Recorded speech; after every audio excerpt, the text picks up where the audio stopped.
I am sorry. Are you okay? Hi, this is Michael Buffer, and you're listening to the voice of the people. Let's get ready for Boxing Voice. He's a savage. He's an animal. He's a different breed of person. It's not like us. Why is he ducking George Foreman? He's already a tramp. He ain't no champ. Around here driving, making a business out of it. I'm a champion. I fight everybody, every month, all of them. Bong on. TheBoxingVoice.com. I kept telling him he had no punch.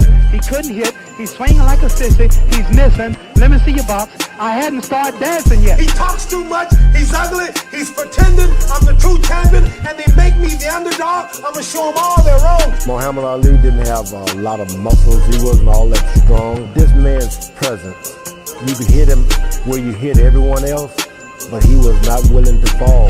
He was not willing to be counted out. I haven't convinced these suckers yet. I destroyed George Foreman.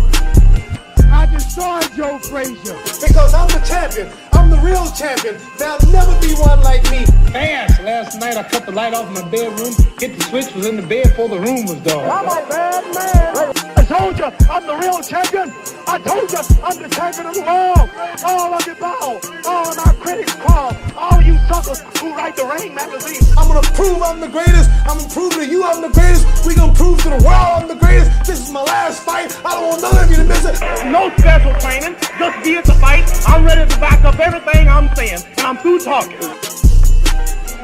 SDS Promotions. I took up the world. I took up the world. He's a savage. He's an animal.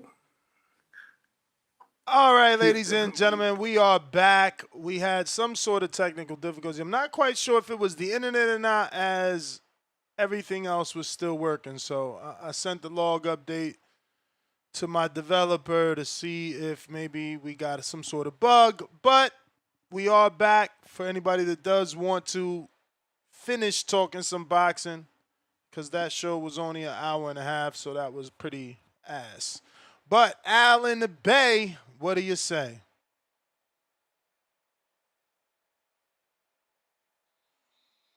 Second day in a row, which sucks, man. I don't know what the hell's going on. I hate Florida internet. Sorry, next year it got to me. I didn't have counterpunch. I must have punched it by accident. All right, champ. No worries. Mr. PBC, what up? Good, was good. Can you hear me? Yes, sir. Yeah, man, I feel like Ryan gonna do it. I know a lot of you guys don't really like Ryan. There's not that many Ryan fans no more. But somehow he's still on the internet popping. But I think the training tactics, I feel like that's what you see. I don't know if we really know if he's really in the gym. Who's his sparring? Who's his trainer? I don't know. Maybe Henry Garcia, his dad. Nobody knows right now. He's been like, kind of low. He's not with Earl Spence's old trainer? Derek? Yeah, his name. There were some rumors that he was back with Derek, but nothing, solid. I'm gonna still go with Ryan. No, I feel like he gonna get to that status of bullying Mario's, catching him. I feel like Mario Barrios, he's a real nice guy, but when it comes to fighting, he be getting lost in the sauce with throwing punches and getting caught. And I feel like that's gonna capitalize for Ryan. Ryan's just gonna catch him and bully him. Because I don't really see Mario Barrios really putting no shit out there. Really, he ain't gonna stop him. He just gonna stand there Mexican style. You punch, I punch, and I move like that, and that's what it's gonna be. If you see anything else, I mean, let me know. But yeah, once he get past with this Mario Barrios, I don't want to see the Conor Ben. It has to be Devin. I think if Devin takes this fight, he will officially get the name back. This is the get back he needs. It's not no other person. It's not no Crocker or whatever the dude's name is. It's beating Ryan Garcia. So this fight has to happen. I'm glad Devin didn't get a fight. So let me he ask can you, sit back. when does it stop? Because Ryan's already lost. So how many losses before you stop saying Devin has to get it back? Because at one It's point, not like, bro, like, I know you're getting offended a little bit, but it's more like I just want to see it. no, I hear wanted you. to I see hear you, but before. I wondered I'm when they were in I'm New just York. asking a question, bro. Like if he lose When they were again, in, does Devin should he still go after that fight if Ryan loses again? I feel like it's more like you know, we still got to see it. I mean, I don't know if you want me to say it a certain way, I can for you, but we still got to see it. Because when they were in New York, that was ugly. I don't want to see this Turkey Al Sheik mythology where we have one dude fighting another dude, fighting another dude, and then they come together. No, it should have been Devin and Ryan in New York. That shit would have been crazy. But it didn't happen, so we'll definitely wait and see. That's my call, man. All right, all right. Mike Wilson, what up?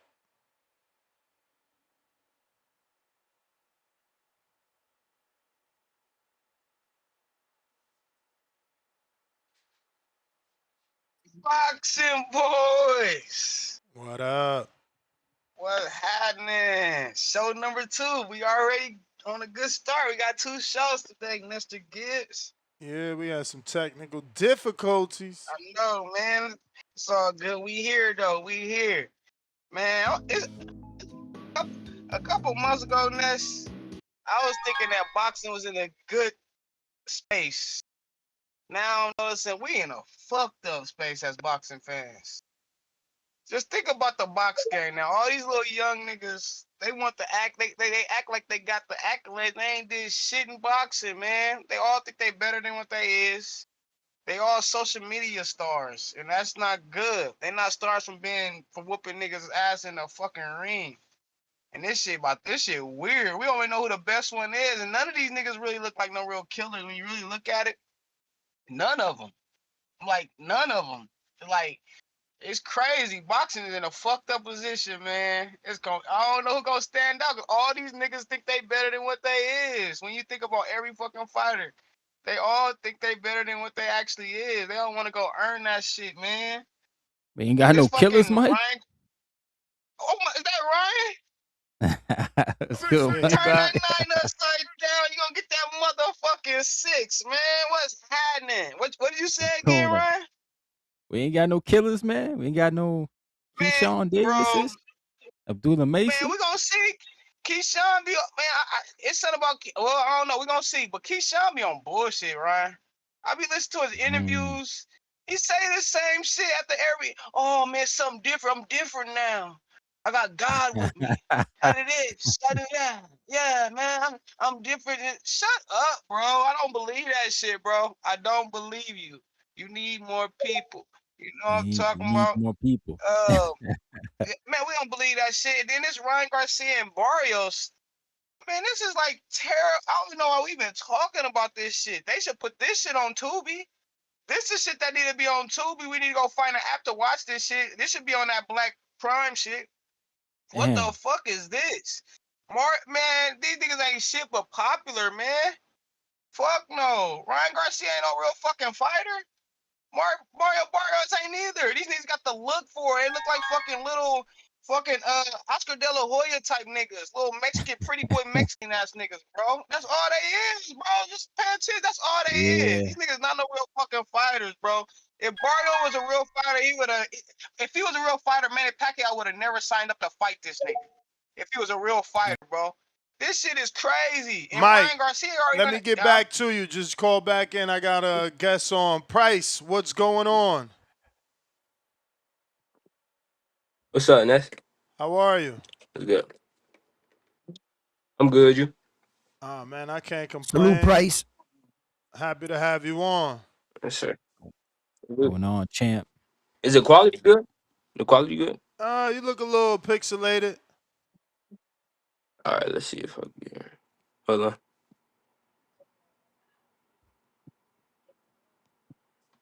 All right, it's better. Yep. All right. So you locked in, man. You got a fight coming up in what, 4 days? Isn't it on the 17th? Yes, sir. 17th. Yeah, we locked down. How's it feel, man? You got something. How long did you know about this particular fight? Like, how many weeks out did you know to get ready for it? We knew like 6 weeks out before. Like Nice. we didn't know it was gonna be January 17th, but we knew it was gonna be like January, mid to late January. Bad, So like bad. 5 weeks. I seen you For sure. brought it. Is that a different strength and conditioning coach? But I see he's having a fun time working you. Yeah, yeah. No, that's the same coach from a couple years ago. Yes, sir. Yeah, I believe he was saying something like he's trying to prove that you can train pros and amateurs the same way, or you can Yeah. train amateurs and pros and still be successful. So he was your amateur strength and conditioning coach.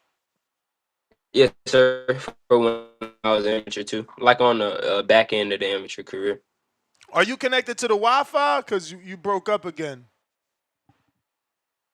Yeah, I just connected. So you were saying about the Sam. coach? Yeah, yes, sir. He been my strength and conditioning coach ever since my amateur career.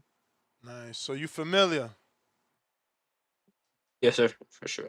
But it still looked like he doing new things to keep you, because you was looking a little bit exhausted from the video I seen. Man, I was wore out. I told him, I'm like, I got a fight coming up, coach. I need you to kill me, and he did just that. I about died. So how important is the January 17th date for you? This is your Top Rank debut, right? Yes, You've sir. officially It's real signed with Top important. Rank? Yes, sir. It's a little bit of pressure, but I'm under pressure. I'm pretty good under pressure. It ain't too much pressure. I just got to go out there and be me, which is what I usually always do. So it shouldn't be nothing new. And this is going to be on a King's promotion card, correct? Yes, sir. Yeah. Any way for us to And see it? it's streamed on Boxing TV, Okay. BXNG TV, in Yep, all yep, caps. Yes, yep. sir. So you last fought in November. So you've had a couple months out, but I'm sure you jumped right back into training. You said you knew about this fight 5 weeks out. How long have you actually been Yes, sir. back in the gym since the November fight? The next Monday, we don't get out of the gym. We stay in there. I can't fight and then take a couple weeks off. I don't really do that. Especially if I'm getting opponents out of there in 2 rounds, a round or two. It don't make no sense to take a break. So this one is going to be another 6-rounder. Any particular Yes, sir. reason why you went back to 6 rounds? We was with another promotion and they wanted 4 rounds. Okay. So and then we got out of them. Now we were top rank. Now we back to where we want to be, 6 round. Nice. Yeah, man. Especially for this point in your career. So you looking to do a lot of fights this year at 6 rounds because like you still mad young, man. Only 18. Yeah, for sure. Yes, sir. Yeah, man. Who What was is your that look toughest like? fight so far in your professional career up to date with only having 4 fights and 3 knockouts? But who so far gave you the most challenge out of the 4 fighters that you have faced? Gotta be that first My fight. first one. Yeah, he Yeah. was 7-1. He the only one that went the distance with me. But I know like if we was a rematch, he wouldn't go the distance. But that my first fight, he was definitely my toughest opponent. His name Marco. I don't know how to pronounce his last name, but Marco, he pretty good. He tough opponent. What'd you learn from Man. that? So I really learned to stay sharp because in the first round, like the first minute and a half, I had a welcome to the pros moment. Like he caught me with an overhand right. Okay. Boom, and like I stumbled a little bit, but I'm like, okay, all right, bet. See, now I know what it feel like. He hit me with his hardest punch in the first round. I'm like, he ain't got nothing else. So it just, taught me to stay sharp and keep my eyes on the lookout. Okay. Shit. Yeah, that ain't easy, man. Taking a 7-0 opponent on in your first fight. Was that Yeah. matchmaking on your end, or was that just the promoter? That's who they picked. It was on our end. Something fell through. You know, both of our Mhm. opponents dropped out, and we like, oh snap, shoot, we got to Okay. fight. You know, so He's we Oh, both knew we was Canadian fighting each too, other that day. Ryan. no, is he? Yeah. Yeah, the dude he beat was Canadian. Oh, Tough Marco. fighter. Oh, Yeah, tough okay. fighter. You know, what's his name? Phil Greco called me right away and was like, "Yo, what's up with this kid? I know the guy that he beat." And I'm like, "Yeah, nah, he's the Yeah, goods, man." I was just gonna say that he's from where Lucas Body's from, Hmm. Marco. Yeah. Mm, Oh, that part damn, of man. town. So, what's your personal goals this year, man? Pryce Sparrow. What do you want to accomplish at the end of 2026, man? Really, you know, just to be on a you know, of course, a win streak. You know, put beautiful performances on the map, and I definitely want to be under a good undercard. So like late 2026 Okay. going into 2027, I want to be on a pretty big undercard. Yeah. Your opponent, Eduardo Hernandez, he's a Mexican fighter, orthodox Hmm. fighter. They're tough. They're tough. Yeah. He's 5'7". He has a 62% knockout ratio. He has 5 losses, but what do you think about your opponent, and have you studied him? I usually let my dad do the studying. I don't watch no film, no opponents. I Okay. just get in there and and do my thing. But I like opponents like him, tough, durable. Yep. I'm gonna break him up though. I'm gonna break him up easy. It's Okay. gonna be easy. First round, fill him out, and after that, it's wraps. It's wraps. Going to I the like that. body. Oh, for sure. We starting out going to the body. For sure. Hmm. Yeah, gotta break him down. So, how did this whole top rank thing come to fruition? This is your first fight with him. So, when did you know you was gonna be uh, signing with him? Shout out to Ness. He really put most of this together. Him and my dad, had conversations. And then, we went out to Vegas to spar. And then, we were sparring in front of some scouts. Then a couple months later, they give us a call. Yeah, we want him. So really, my dad and Ness, shout out to Ness, shout out to my pops. They put all this together. What's up? Without them, I wouldn't be nowhere, near Nah, this man. opportunity. It's you though. Y- Your Yes, skills sir. is what got you there because they could have seen you and not wanted you, man. You did what you Word. Nah, had to for do. sure. You showed them what you needed to show them, and hopefully, they guide you to a world title. They do great jobs with their Yes, young sir. prospects. Look how big Keyshawn is and Shakur is now. And obviously, those are Olympians, so some would say it's an unfair comparison. But Hmm. Mason is not an Olympian, right? I don't think Mason went to the Olympics. Nope. Abdullah? Yeah, No, he nah. didn't. Abdullah. So salute, man. I'm glad that it worked out. Now it's time to show and prove, man. Now it's time to Yes, show sir. them that they ain't make no mistakes. That's right. That's right. Yes, sir. So Hundred what do you percent. know about the opponent? Were you able to get tape? Has things changed now that you were the top rank? Were they able to get you tape of your opponent, or you still got to do your own research, or your father got to do all that? A couple people got me like some research. They helped out, but I didn't really watch it. I just gave it to my dad, and then he telling me what I need to do, Hmm. like just little things that work on that to get him out of there. Yeah, nah, good little name because he's been in there with Amado Vargas. Amado went 8, so we got to stop him. We got to Mm, stop Oh, him. for sure. We got to separate ourselves. And then Yeah, Joel Iralte, he's kind of a golden boy fighter. He's got a little bit of hype behind him. hmm He's 9-0, 8 KOs. They think he's a puncher, so that really means you got to stop him now. That really yeah, I means you got to got stop you. because Iralte out here acting like he did it. Even though I think he fought him probably at welterweight. But They fought at 47. let me double check. yeah, they did. Oh, Yeah. they did? They There you did. go. Okay. Yeah. Yeah. And what weight you coming in at? Because I seen last fight you was out in the 50s. What they told you to do this time? Yeah, for that 49, I'm like, yeah, that's too big. But we 142 plus one, so I'm gonna be like 142, 143. Okay. Wait, so you going down to Mm, 40? Yeah, I'll fight at 40, but we just flirting around 42, 43 right now until it matter, till I really got to be 40. Right. word. But Yep. yeah, I'll fight at 40. I ain't a welterweight. That's for sure. Okay. Okay. Yeah. Cause I seen you get up to that 49. I said, did something change? I know you young and growing. Yeah. Yeah, the opponent, he was coming in at 150, and I was at like 144 a couple days before. I'm like, I ain't finna cut. I'm gonna just be regular. So we came in at 49 just to match it. Nice.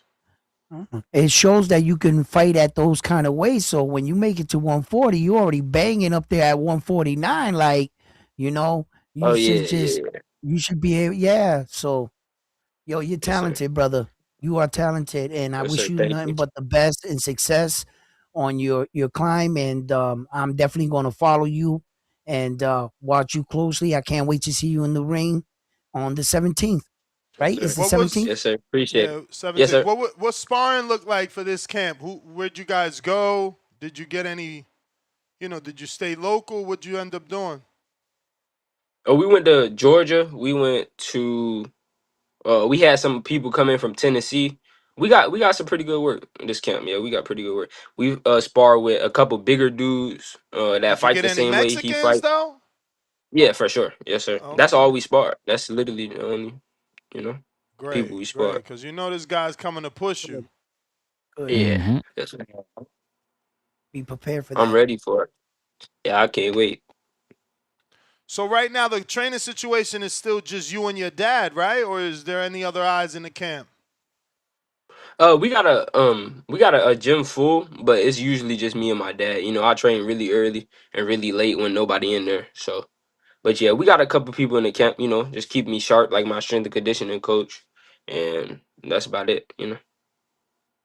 And what is Top Rank saying in terms of next? Like after this, did they give you? Because they usually let you know, or no? I heard of something in March, Okay, but nice and don't. fast turnaround. That's good. Yeah, yeah, for sure. I You like to got to fight. get past this one first. Yeah, for Right. sure. But yeah. Not too late. Definitely not like 2 months, 3 months. It's gonna be like a little back to back. So this one is taking place in Pennsylvania, Philadelphia. Have you ever fought in that area? Familiar, any family, or this one is you guys gonna be some road warriors? It's familiar. Amateur career for sure. Cause Philly was in our region, so every year we'll go down there and fight. But pro never. Pro, and we got a little bit of family down there. My big brother. So it ain't too foreign. Chad is how much lighter than you? Chad Pitts. Yeah. He fight at 32, and I'm Okay. at 40, so it's like Yeah, 10 no, pounds. that's too much. That's too much. Unless he Yeah. come into camp heavy, then. Yeah, like while I'm cutting and he'll yeah, we might be the same. Cause Chad, he tall. He not short. He about Okay. 5'10". Yeah. Oh, nice. So that'd be good work. Okay. Yeah, man. Well, listen. How can people get tickets? Did they give you any ticket information? Yes, sir. It's a link I'm gonna put out on my Instagram. It's a link. I gotta get it from my mama, but off top, I don't know. But they can definitely get tickets. I'm gonna put the link on my Instagram. They selling out fast, so I'm gonna go ahead and do that as soon as we get And off of your this. Instagram is? Pryce Sparrow 17. And you'll put that in the Instagram bio, I'm assuming. Yes, sir. All right, for anybody trying to follow Pryce, this is his Instagram. It's Pryce with an X, PRXCE _K _SPXRR 017. That's a lot, Pryce. What the freak? You can't. Yes, sir. But Your name is yeah, if not you there. nah, it's right under. If you type in Pryce No, I Sparrow, hear that'll you. pop I hear up. you. But you can't just change it to Pryce Sparrow because that's what people typing. So I could, but I already made an account when I was smaller. That with that Pryce Sparrow name, and I can't get back into it. So I can't, change it to that name. You So I need had to to get modify Top it. Rank on that, man. You with Top Rank? Tell Evan Korn to get you somebody to help you retrieve your old official account. And they can Okay. help you get that shit verified. You know what I'm saying?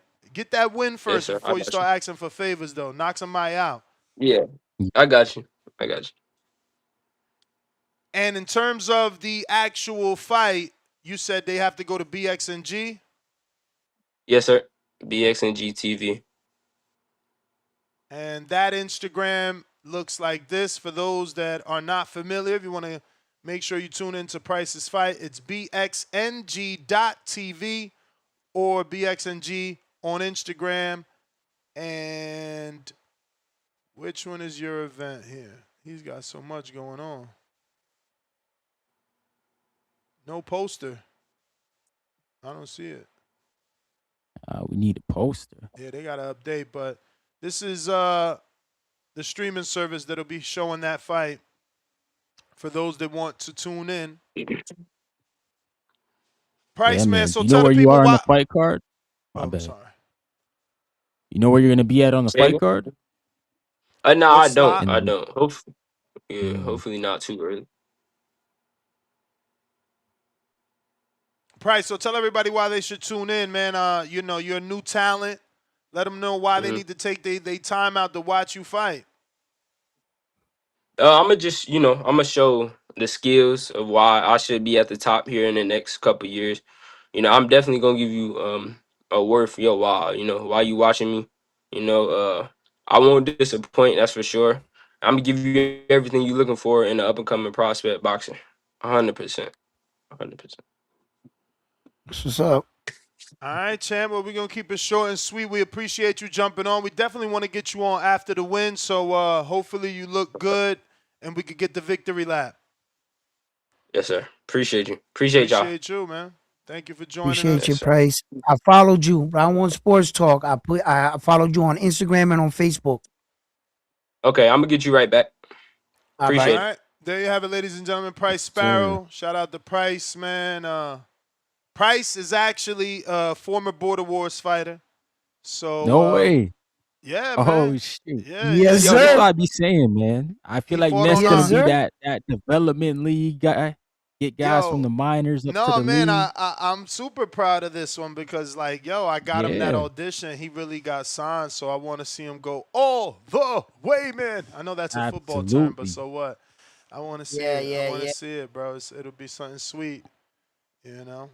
Yeah, Yo, man. that'll be big. What a story. Hey, yo, Bryce, Started from the where'd you bottom, come now from? yeah. I came from Border Wars. Like, this world champion. Like, yo, that would be epic. Nah, Yo. imagine. Remember that Showbox used to be like, 30 Showbox, like 30 people that aired Showbox have gone on to be world champion. That would Yeah. be amazing for me to be like, bro, somebody that fought on Border Wars became a world champion. That's like, shit. Word. That's crazy. Damn, I'm coming out of retirement. Let's go now. Yo, that is crazy. Yo, Pryce, you're amazing, man. Keep going. Here's the rumored undercard. Looks like a fake rumor, but we'll take it. Frank Sanchez, Richard Torres, Mark Maxiago, Michael Magnesi. I don't even know who that Nessie. I don't know who Magnesi is. But Gary Antoine Russell, who needs to get his mandatory out the way with Andy Hidioka, the mandatory finally. Armando's Resendiz and Jaime Munguia. Munguia, then he turned down a fight. Who they offered him a title shot with? He said no. Iglesias. He said no to Iglesias. Yeah.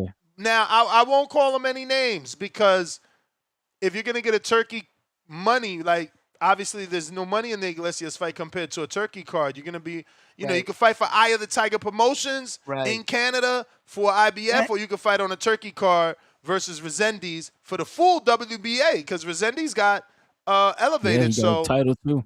Yeah. Yeah, so it's a title shot. Say again? Yes, it is. It's a title shot, so either way you look at it, he's still gonna get a belt if he wins. But like you said, there's more money at this table than to be up here. I would imagine so, yes. I'm not sure what the dollar amount is, but it would be safe to assume that, yes. Dan, they say your wife not letting you fight round one. That's crazy. We still got your fight there. Shit. Darian the Barbarian is still there if you need him. He's still there. He still wants to squabble. Listen. Don't you hold up. My wife's at work, so I can talk freely right now. I run this shit, all right? Especially when she's not there. Hey, yo, when she's not fuck around, she's watching and shit, and I get a call. Not Nah, baby, I was just talking that talk. Come on, man. You gotta tell Nah, them it's bro. showtime. It's showtime. Yeah. Nah, I'm committed to my shit. Like, we talk about it, and I've been a little selfish with my end. So I was like, okay. You made a point. You know what I mean? I've been hopping around, like, doing boxing Hey man, events, remember hitting that I more got the everything. discount. Remember I got the discount at the Caribbean Royale sister What you hotel. So mean discount? You didn't tell me about no discount. Let me make my sales pitch now. Tell me all about the discount. What's bro, going on? you I get didn't the know. room. I'm You not in get the the. loop. You get $130 a night for the room. It gets you access to the resort, free breakfast, no resort fee plus parking included. You can't even get that deal nowhere. What? No Can't even- resort fee? No You resort know what I'm fee. saying? No You resort know, fees. Damn. can't even get that Yo. deal nowhere. And you take your wife to the resort. You could tell us lay by the pool while you at the fights. You know what I mean? It Let her is get her Florida, tan. right? Like, It's Florida. It's Florida. I They can got a sell this. DJ I can sell this. at the pool. There's like a mountain rock waterfall, and at the top they got a fucking DJ. That shit fire. It's corny because you can't rent that booth. There's a booth up there, like a day bed. You should be able to rent that day bed next to the DJ, but they don't let you. Wow. Bands, what up? That was great. Yo, hey What up? man, you already know. Dula. All right, man. Shout out to the youngest champion in the boxing. You know, it's not about him, but you know, we got to make it about him every day. Yeah. Shout out to is it Pryce? Yeah, Pryce. I followed him last time he was on the interview with Ness, him and his father. You know, I'm intrigued with any boxer at this point, but just the storyline with the father and not necessarily the African American father, but just like that whole dynamic, seeing them come upbringing. I think they're from like Tennessee, right? If I'm not mistaken, from that first. Yeah, I think Right? Louisville Didn't or they drive something down like to Atlanta that. a lot? Yeah, they Yeah, drove okay. to Atlanta a lot. Yeah, A lot. Yeah, I think they got like rounds in with Brian Norman or he's something like, like that. That's from the previous. yeah. That's him. That's him. He's like from Yeah. Kentucky or something. Yeah. No, shout out to him, man. That's still around the neck of my woods, you know, East Coast fighter. Yeah, man. Shout out to him. I didn't know that he was a Border Wars fighter, so that's even more intriguing. We got to get behind this kid, man. I don't know his fighting style, but I'm gonna follow his Instagram. Well, I've been following his Instagram. I'm gonna check out his Instagram and see what his style is, you know, and see if I can get behind him. If that's not my type of style, I want to, you know, promote or just be a fan of. But shout out to him, man. Yeah, in regards to the Barrios, and I was gonna say I wanted to ask him a question, bro. I wanted to ask this dude like, what is the hardest part of like his upbringing in like boxing? Like, is he still being able to hang around his friends because this is a new time of age? But you let him go before then. But next interview, I'll make sure I get that into him. Because I'm just intrigued because, you know, I want to get my younger nephew and all the kids into boxing and just trying to find a gym in Charlotte right now where I'm at. But I plan on moving like the end of this year and just finding like if I want to go to like a Houston or I don't know about Vegas, but like somewhere where there's more boxing. But yeah, man, shout out to the show. Shout out to TBV. I'm not really intrigued with the Garcia and Barrios fight unless, you know, I'm going to watch it, but we got to see a different Garcia. You know, the last Garcia was it was piss poor. So if he comes out, he throws those left hooks and those right hooks, uppercuts, and he's moving. You know, he's showing that little shoulder roll that he did not use against Rolly, that he did use against Devin Haney. And if he gets a win, with Duarte too. yeah. So it was strange that I didn't see it against. Well, he could have did it more effective, but yeah, it was he held it back a little too long. He could like twist and turn and then got out of there because it was effective a little bit. But Devin did take advantage of hitting him to the kidney, so shout out to him as well. But yeah, if he gets this not a stoppage, but if he gets like a dominating win, obviously the casual fans want to see Garcia versus Devin Haney. And if I'm Devin, I know you went for the money the first time, but I wouldn't miss out on the money, man, because I think you can beat him. I think you can beat him. Just don't. Keep your hands up, and if you throw that low jab, put your hands back up. Appreciate the call, man. Hey, yo, caller, real quick. I don't know about what you feel about, you know, his situation or anything on that comment you wanted to ask him about the upbringing of a fighter, but I was taught young from my coach that boxing is a lonely man sport. Every fighter, this is a lonely man sport. This is a road you got to take by yourself. It's led by machismo and ego. We all think we're the best. There's no need to look any further. It's a kind of sport that. Can I interject? Mm-hmm.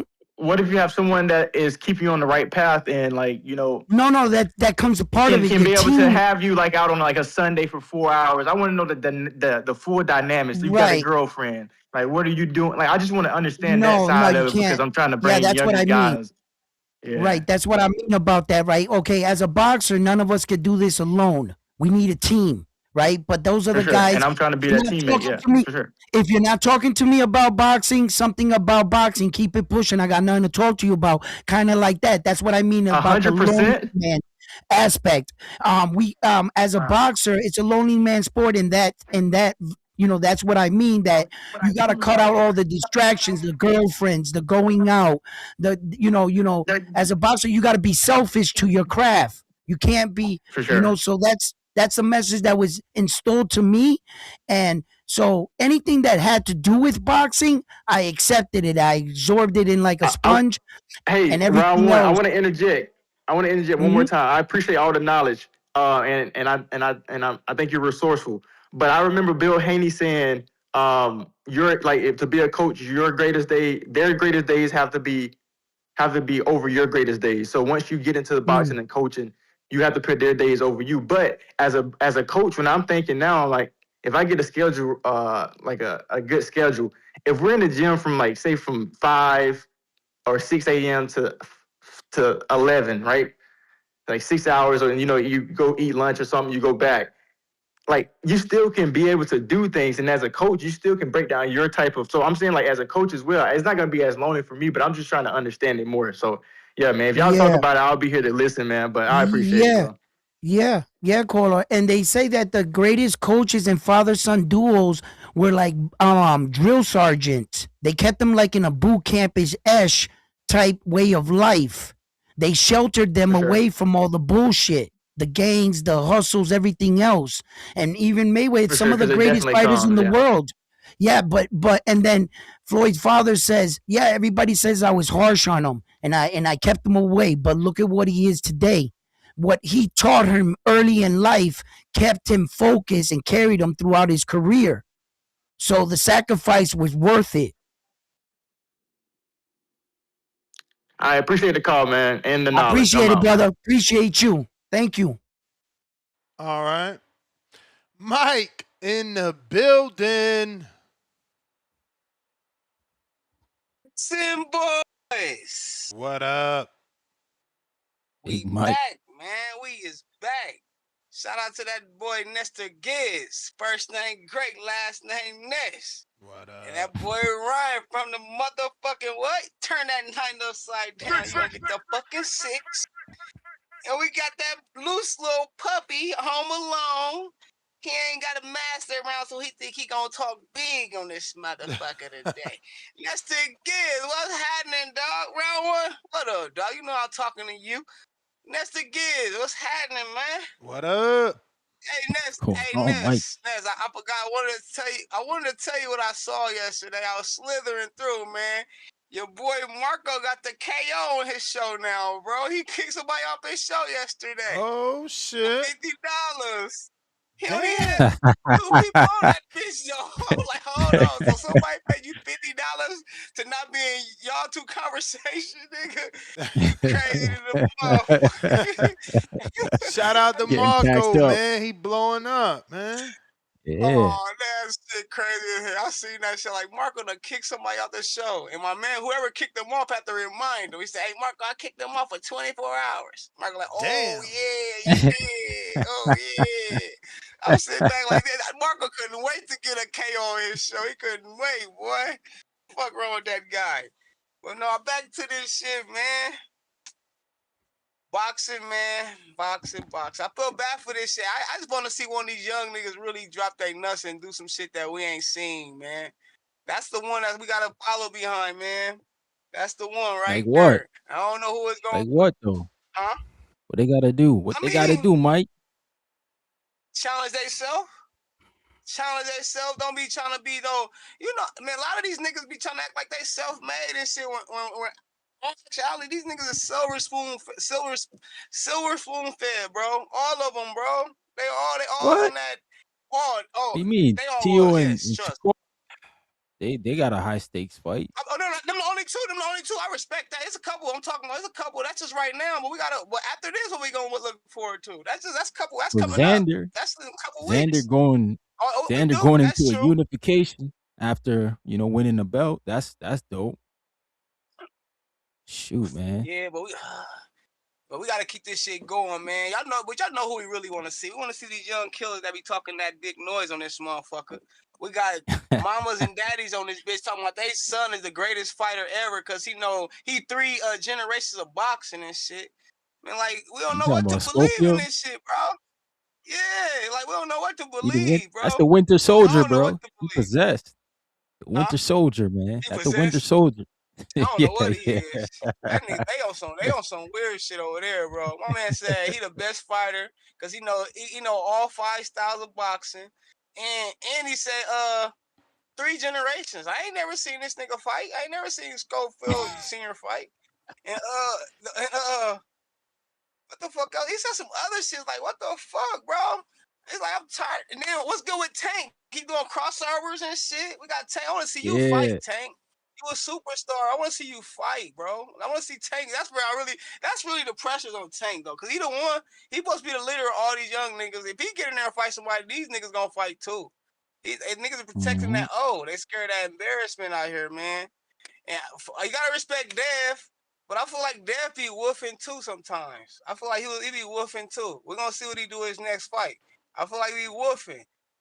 I don't know. Yeah. It's something about these niggas, bro. And I want to see these niggas go at it, bro, with the best of the Who best. be woofing, man? What you out here talking about?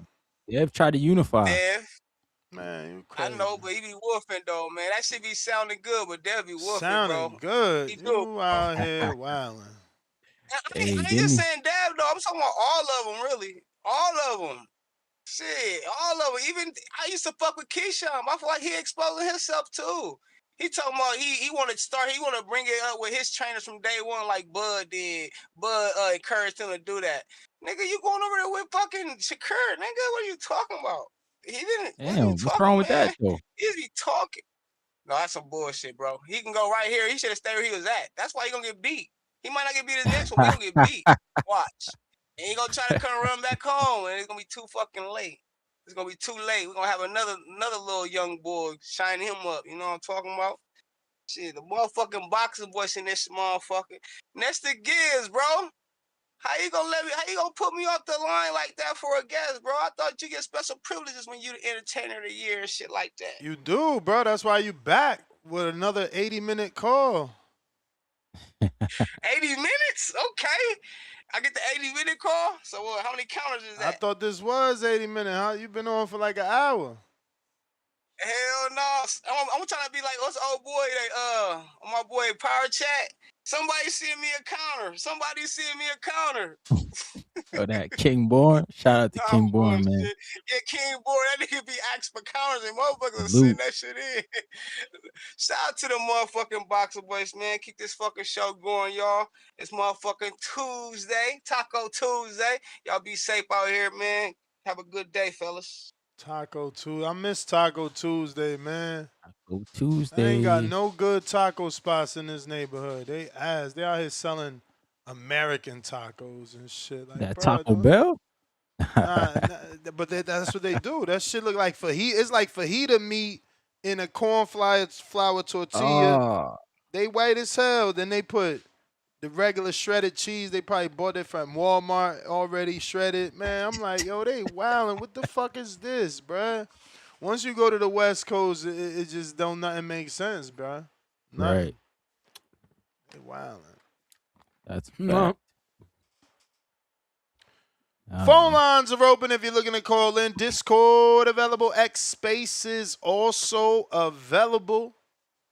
So Ness, why did Barrios leave Bob Santos, man? I thought I thought they were good. I think They maybe look he like a just great didn't want to pairing. train in Vegas no more, right? He's got a kid now. He's Okay. married now. That's all I could think of. But maybe he really wants to win, and he figured, whatever mental edge I can get, obviously Joe Goosen knows Ryan better than not knowing Ryan is how I look at it. Mm-hmm. Then why not just add him in? I mean, 210%, yo, 210%. At the end Yeah, of the but if day, you it boils come down out, to 210% you got to pay now. yeah, I get I that. think But then you come out and then you possibly got to fight Dev, and now the pot's a little bigger. Now you need another 210%, man. That's 20% out the Nah. purse, man. That's You don't use bruh. Joe for the second one. Oh, okay. Okay. In and out. All right, in and out with it. Yeah. Man, I don't know, bruh. Honestly, I'm looking at it like that, 10%. But Yeah, I feel you. Rich O with the counter. Yeah, those percents be adding up, man. Boy. Yo. What's good, man? What up Finally, with you? this fight finally got announced, man. I'm excited for this fight, man. You know what I mean? Despite what everybody's saying, I think this is gonna be a big fight. I think this is good for boxing.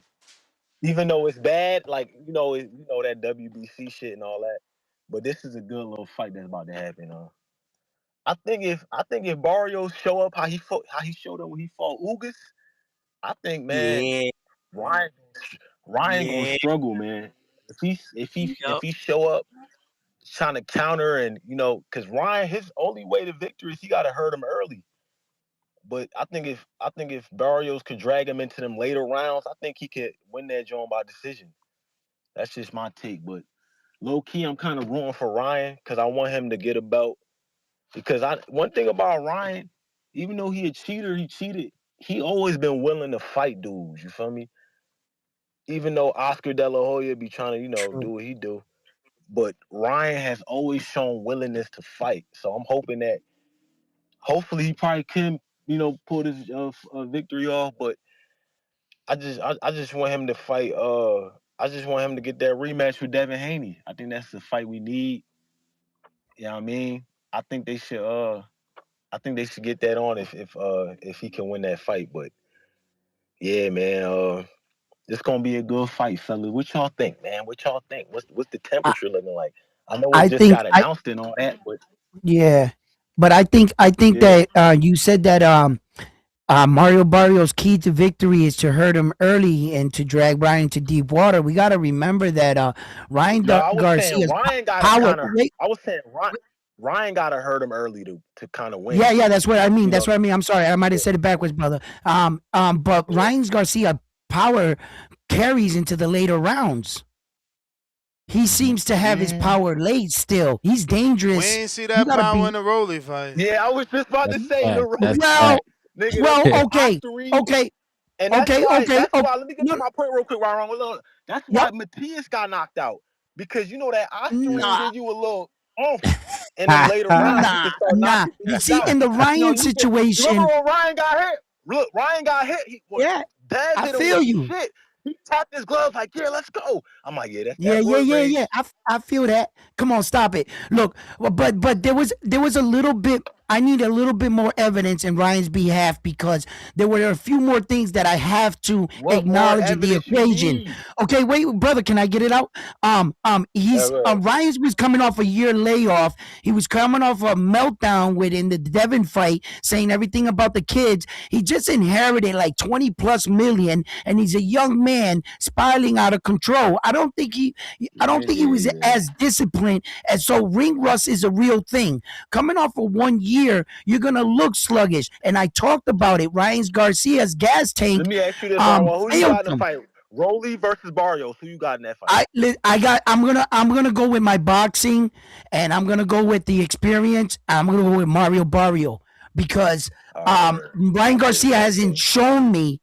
Although, listen, you hit a great point, right? I gotta give it to the young man. His willingness to go in there and trade and bang with the top guys, you got no pushback from me on that. You're right? But skill-wise, I just think that also Mario been in there with the lights of Tank Davis. You know, Mario been in there with the lights of Manny Pacquiao. You know, he's got his own fair share. Keith Thurman. So and with Ugas, Yeah. like if he comes Even in though on he that lost fight it, like he lost Ugas fighting, Nah, that Ugas fight is dead, man. That I shit know ain't he's coming happening. off 2 draws and he got dropped in one of those fights. I saw it, right? But let's see what version of him shows up, because same questions you can say about Ryan Garcia. What version of Ryan Garcia are we gonna get? Are we gonna get the Ryan Garcia that does the Ryan Garcia Philly shell where he turns his entire back? He was I gassed think he out in shot that Devin Haney fight. Yeah, he was, but that Osterring carried him. But I think, man, he gotta try to hurt him early. He gotta go in there, swing for the fences, for the trees, Okay. you know, for the moon. That's his only path to victory. You gotta hurt him early. Other than that, I think Barrios can outbox Ryan if he, you know, stay disciplined. You know, fight behind that jab. Don't try to trade too much. For, you know, Ryan got them quick ass. I don't know though, because you know I look at 2 versions of Ryan, like 3 versions for real. He was depleted against Tank, then he was on steroids against Devin Haney, and then he looked regular against Rolly. So it's like I don't know, you know, I don't know what Ryan. See, yeah, I don't that's know why I what gotta. Ryan is. That's why I'm judging him. I'm giving him this. This is it, Ryan. You look like trash against Mario Barrio. You might as well just pack it up with your stories. You know what I mean? Because I'm gonna feel like you was on one. You know what I mean? I'm just doing my full due diligence before you know, the verdict isn't in yet on Ryan, just yet. I'm gonna give him The just a little verdict bit ain't more in, right? time. That's it. Nah, no bullshit. Yeah, What? he The gotta verdict in, prove bro. me. He's Nah, I alright. just The He's verdict. good. I That's said it. for me. I said for me. Everybody else's verdict is Nah, I'm with you on concluded. that. You guys Round 1, the have the verdict. right to your opinion. Yeah. I'm holding mine. Nah, he reached his Yeah, ceiling in my I'm eyes. with you on that. He I'm is what with he you on is. that, Ron. He I'm looks with like Ron 1 shit on that. like He this. still got. No, He gotta show me because you he know gotta show ain't me. nobody coming off Mario no Barrios is steroids. what he got to show y'all. That was the Yes, he clip got this to one be fight. elite. You got that one Rolly. I A gave champion. Devin that one fight against Jose. I said, don't write off Devin and don't hold him to that performance, people. And then Devin came back into Brian Norman Jr. and reminded the world who he is. That's the same thing I'm doing with Ryan. Ryan, here's your stage. Here's your Jose moment. You need to Ramirez. remind the world who you are. If that Ryan Yeah, Garcia does not show up if in he this knock fight, out Barrios, man, that'd be some shit. Cause you know that's Nah, the cause narrative's gonna go crazy. Like you know he won 12 rounds. He if I got do it for he one fighter, draw I'm gonna do it for another. Pacquiao. You wow, know, man, y'all really rate Mario like that, but like Jose Ramirez was nah, a he a unified champ. I'm gonna champ. put You guys respect On know on his that? Ryan's status as a level, champion. as Ryan's level, I yes, I respect rate him him as a on that. champion. No, I'm not rating on I Ryan's level. I'm respect talking him as a about champ. boxing. I'm That's talking all. about the elites. No, yeah, but I'm saying Okay. against Mario Barrio, will we consider him as a fighter in the level that this fight is on? Yes. So if you don't think that highly of Damn. Mario Barrio or that highly of you know what I'm saying, in that aspect, yeah, I this is put an easy, respect on even fight. Mario It's a Barrios as great a fight. champion. Feel me? Damn, That's bro, where it I ends. can't, I bro. mean, I put respect I hear on it. You you, gotta Ryan. respect I the hear you. status. I respect I the mean, he status. beat He a champ. Ugas in 2023, and then he ain't really Yeah, defended the that's 2 title in years my eyes. ago. He 2 draws. He Yeah, ain't got no Champ, let me wins. get to the next caller. And Ryan's coming off of Appreciate a y'all, loss man. to Rolly. Majid, Yeah, what and it that's what I'm do? saying. Like Ryan just never been it to me. Right. So 2 draws and 1 loss. Good fight. Hey man, Yup. everybody like the video, subscribe to the channel, join YouTube members and Patreon for something. Yeah, this Mario Barrios and this fucking Ryan Garcia fight. I'm gonna watch it. You know, I'm still not understanding like the honorable part of rankings, like how the fuck Ryan Garcia get the title shot and everything. But with that being said, you know, shout out to WBC doing what they got to do, I guess, to get this show going. I don't fucking know. I got Ryan Garcia though. I think that you look at that last fight coming off those PEDs, motherfucker wasn't supposed to look super. Look like somebody that Tank said that he was the hardest hitter, and he fought fucking what? It looked like Ryan Garcia was scared that whole fight. Once he got clapped with that shot and drop, That motherfucker was moving scared. You know what I'm saying? But this Barrios dude, be like, he be winning. Then he find a way to fight on those fighter levels. He getting draws, getting busted up. Look like his head done been bashed on buckles and shit. Like, I got Ryan Garcia. You know, it's more than a left hook that this dude throw. I got Ryan Garcia just point blank, period. I think that people being too hard, it's like we had to learn the hard way after he cheated with Devin Haney, and Devin Haney come back not looking like we expected him to look. Everybody slept. Then that Norman shit came. Boom, round 2. Broke his nose, had him looking like a little boy in there. I thought, Norman was going to tear his meniscus, make him tear a meniscus or something. All I'm saying is don't count these fighters out because they have one bad performance. Barrios had a couple. He got some good title defenses on draws. You know what I'm saying? So I got Ryan Garcia, and I'll be taking some people bets, back call people first, but niggas is tripping with these takes, man. What the fuck is Barrios good at? I'll wait. That's all I got, though. All right. What is Barrios good at? Damn. He got the good right hand. He be putting people down for sure. He boxed most of his pretty fights, good. most of his fights, he puts people's down as long as they're not like elite elites. Yeah, he dropped Ramos early in their fight. But then he got dropped. Anybody know Kane Sandoval? Y'all remember Kane Sandoval? I know. He signed who he's Tom Lawfer. fighting. I know who he's fighting. He signed to Tom Lawfer, right? I think I've seen him on them Callum Walsh undercards, yeah. Is he with Zuffa?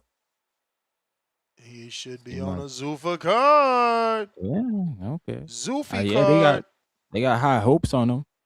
They say he's like you seen next that they guy. doing Charles Martin versus F.A. Ajagba on a Zuffa I card? did see that. I said, Shout yo, out man, to that Zufi, kinda, man. I'm yeah, with it. I want another good. pro box, man. We need more development, more activity. It don't got to be all high level, because that's Right. definitely not high level. It's not. So but you two think guys we know. they're up there with Box Lab and that?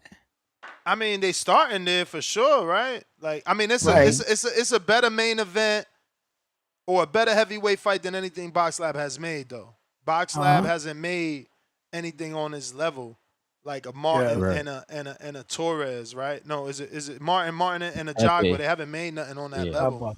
Right, You right, know, right. They put on some decent heavyweight fights, but nothing like that good or that expensive. Which makes you think Now- Ness is F.A. not with Top Rank? No, he's not. Oh, Mm. okay. Yeah, no, I'm always with something new. I like new flavor, man. Let's see if something else can give us more opportunity, more places to watch the fights. I'm with that. Come on, man. You know what I mean? Definitely with that. So I got chatting Canada. Mario Barrio got some loss of respectable losses. He lost to Tank, and he also lost to one time Keith Thurman. So he's been in there with some guys. So that's what I mean when he says, "What do you make Mario Barrio, but makes him so great to be Ryan?" But I just really believe that he's been in some tough fights. Yeah. And so. Yo, fellas, can you hear me Caller? okay? What's going on, Chad? Yep. Yeah. Loud and clear. Loud and Hey, clear. Ryan. Hey, Ness. First of all, remember you and I were kicking it about Richardson Hitchens and potentially who he could fight next. And you seem to have had nailed that one on the head, man. I just saw a little bit more media that the Duarte fight looks like.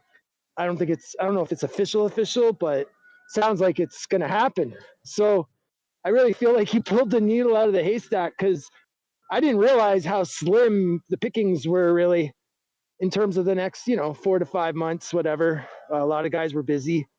I think the Duarte fight's a good fight for both those guys. As far as Ryan, sorry, not you, Ryan, but Garcia, King Rye. So Barrios fight is a good fight. I like it. However, I agree with most of the people calling about Ryan obviously didn't deserve the title shot. Not only that, I would suggest to people that they check out the most recent Brian Custer interview that he did with Ryan. I feel like that interview didn't get a lot of response, even from like creators and so-called journalism of boxing. Like, no one and believes that Ryan anymore, bro. He's literally the little boy that cried wolf. We Yep. gotta see Basically. him in action Basically. before we get behind him. We don't know what we're getting Yep. behind, right? Like, Yeah. is he a puncher? Is he Yep. not a puncher? Is he elite? Is he not elite? Can he beat these guys? Can he not beat these guys? Was it the drugs? Is it not the drugs? You know what I mean? Like, how good are you if you're losing to Rolly? We didn't think that could happen. He made Rolly into like someone we now have to watch out for and could potentially be a good fighter. Up until that time, Rolly hadn't had a legitimate, definitive win. With Marinez, people thought he, didn't deserve the belt. With Barroso, people thought he got a gift decision. Yeah. He gets knocked out by Tank. He gets knocked out by Isak Cruz. But that's how boxing works. When you last expect it, he gets a big win over Ryan. But it casts the shadow of a doubt over Ryan's career. How good sure. are you? How good For are sure. you? I like the idea that he would utilize this as his big comeback, give us a good look. And I think if he does that, in spite of everything, he's got an opportunity here, to regain his career in a big way with something he's never had, a belt. Now, I just want to say before my time runs out about that interview, guys, I felt like that interview was kind of two parts. And the first part was him basically talking about the Barrios fight and talking about Barrios and talking about his training and on and on. And honestly, that portion really reminded me of the qualities Ryan has that would be great as a champion. Like he definitely can talk. And I got to be honest, Ryan knows how to talk good shit. Like he's talk a lot of crazy, outlandish stuff, but he can talk in terms of serious. Like when his mind is right, you hear it. Like, and I love it. I think in a lot of ways he's ready for that next. But guys, the second portion of the interview, it was like Brian was trying to ask the tougher questions, obviously, about things like his history, his current mental health state, whatever. And on that portion, Ryan seems, in my mind, to be not fully arrived yet to where someone with addiction problems would be in terms of recovery, and when I say that, I mean, he's not saying the things, I don't hear him saying the things of somebody who's gotten past that, who's in that stage of their recovery. I don't know if you guys know what I mean. If anybody listening has ever had an alcoholic or an addict in their family, you'll hear me on this because, and I feel like that's the key for his life. Like not just boxing, like it's what he has to figure out. He's still relatively young, and I'd love to see him put his career on track and be the guy we know he can be, without all the drama and nonsense. So look, if he beats Barrios, I think that the likelihood is he'll beat Barrios. However, I think people are undermining Barrios. Barrios is a good all-around fighter. He started at 122 super bantam, I believe, and worked his way up. Obviously, the Tank fight was his big break, but I think Barrios does a lot of stuff well. And he is a solid all-around fighter. The fact that he's holding the belt and has held it as long as he has, it's probably a lot of help from the WBC. And I think Ryan is here to end that. But guys, let's be honest. Ryan gets that strap. We got Haney, who I like the unification fight for Haney. And let's see it. Let's see that second fight, the proverbial second fight. I don't know if Haney and Ryan are down with it to do it. I don't know where that's at, but I'm guessing if Turkey sanctions it with the money and everything, it'll happen. I think that's a great, like for short term for that division. I think that's about as much as we could hope for in terms of excitement and a big fight with two big names, skilled guys. But the opportunity being given to Ryan is huge here, man. He should not be in the position he's in right now. It's hard to look past. I got to be honest. And so the guys questioning the rankings and stuff, yes, continue questioning the rankings. Like, all we can do is let our voices be heard, you know? But regardless, that's pretty much all I got to say on that. Round one, it's good to hear you in the mix, Ryan. Always good. Is Star there? No, I haven't heard Star Star today. is under the weather, man. She got that Atlanta bug hit her up. Yeah, it's that but time of year. Okay, but she guys, is I'll go back taking to down notes for the guys that want to put their prediction down. She yeah. she So she's taking them down. I didn't really know if Smith. I'll be honest, like, I don't know Smith very well, Dalton Smith, and I didn't know if he could beat Matias, but I certainly wanted him to. I didn't call in anywhere to make it official, and when I looked at the bookies were basically 50-50, so I didn't place a bet. So I don't have any receipts, but I wasn't really like super confident anyway.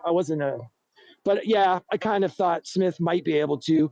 It was funny because it was going the same way the Parrow fight went in terms of like how people was talking about it before, you know, like, oh yeah, Matias in 9, Smith's going down, you know, early stoppage.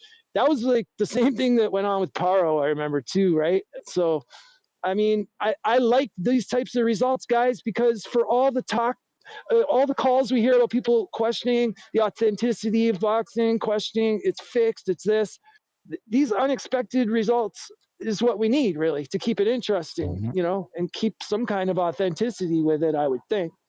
But anyways, Matias, people saying he should retire and whatnot is madness.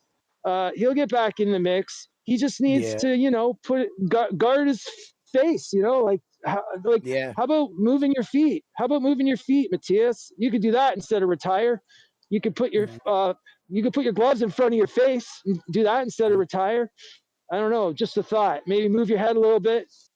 Anyway, I felt like he fought a little emotional, and he just kept going forward, trying to prove to Dalton Smith he could walk through his power like that. I felt like he was like not. Canada, I'd let you burn, but I got others. Junkyard Dog. Yo, I'm about to head out, guys. Salute. Ryan, always a pleasure, man. Salute. Salute, Fuck Ryan. Drake, man. We don't need him, man. We got Ryan, blood. You know what I'm saying?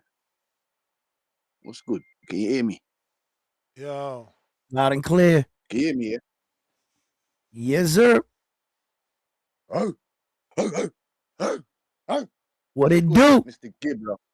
Gibbler, what's going on round one? What you saying, blood? What's up, my brother? Who else you got up there with you, D? Nah, Ryan just left. It's just me and Ness.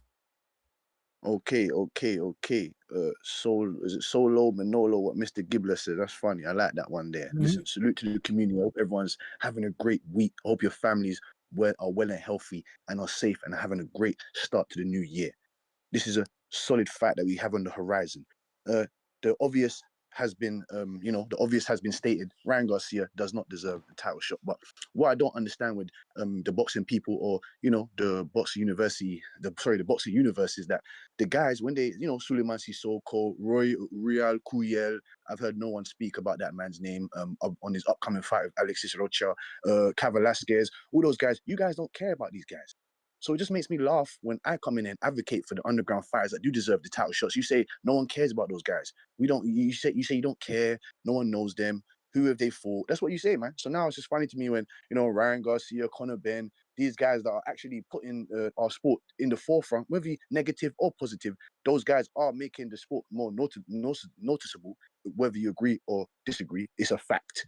Well, like I said to you, I'm in the car with the guys on standing on something that's right when it comes to who deserves what. So we're just gonna, like Mr. Gibbler said, we just have to talk about it every single fucking day until Mr. Suleiman and the rest of those guys over there understand what's right and what's wrong. But like round one said as well, this sport is disguised as a sport where it's actually a business. So yeah, moving on to the fights. Ryan Garcia and Mario Barrios. It is a good fight. It's a quality fight. These guys are both near enough on the same level. If you want to say Mario Barrios is a champion, Ryan Garcia has not defeated a former champion. Mario Barrios, round one, in my opinion, someone called in there and said, what does he do good? He does a couple of things good, in my opinion. He's got this is not something that he does good, but it's just a physical trait that he has: size, durability. He's got he's got intelligent enough pressure to cause problems to Ryan Garcia. He's got good body work. Like I said, he's got enough physical traits to cause Ryan Garcia headaches in there. When it comes to Ryan Garcia, and we know what he relies off. He relies off more elite hand speed, reflexes more than fundamentals. Especially that left hook that left hook, whether you like it or not, is one of the most dangerous weapons in the sport that we've seen of late when it comes to his hand speed and his left hook. He didn't have that left hook against Rolly Romero because obviously Rolly Romero, in my opinion, he did change trainers, which was a fact, but his game plan was magnificent, and Ryan really underestimated Rolly. So back to Mario Barrios. He started stepping up when he fought Tank Davis, Keith Thurman, Ugas, even though those guys were past their time.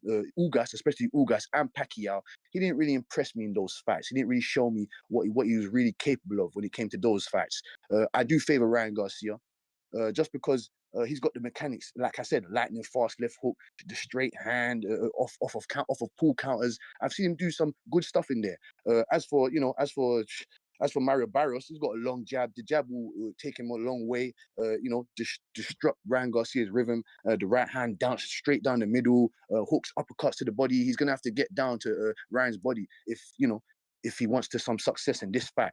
Like I said, with you guys, who are you leaning towards in this case? I heard round one is leaning towards Barrios, but I haven't really heard from Mr. Gibbler. Who are you leaning towards in this fight? I'm leaning Barrios, man. I'm leaning Barrios, but that could be my bias. I was asking myself this morning, like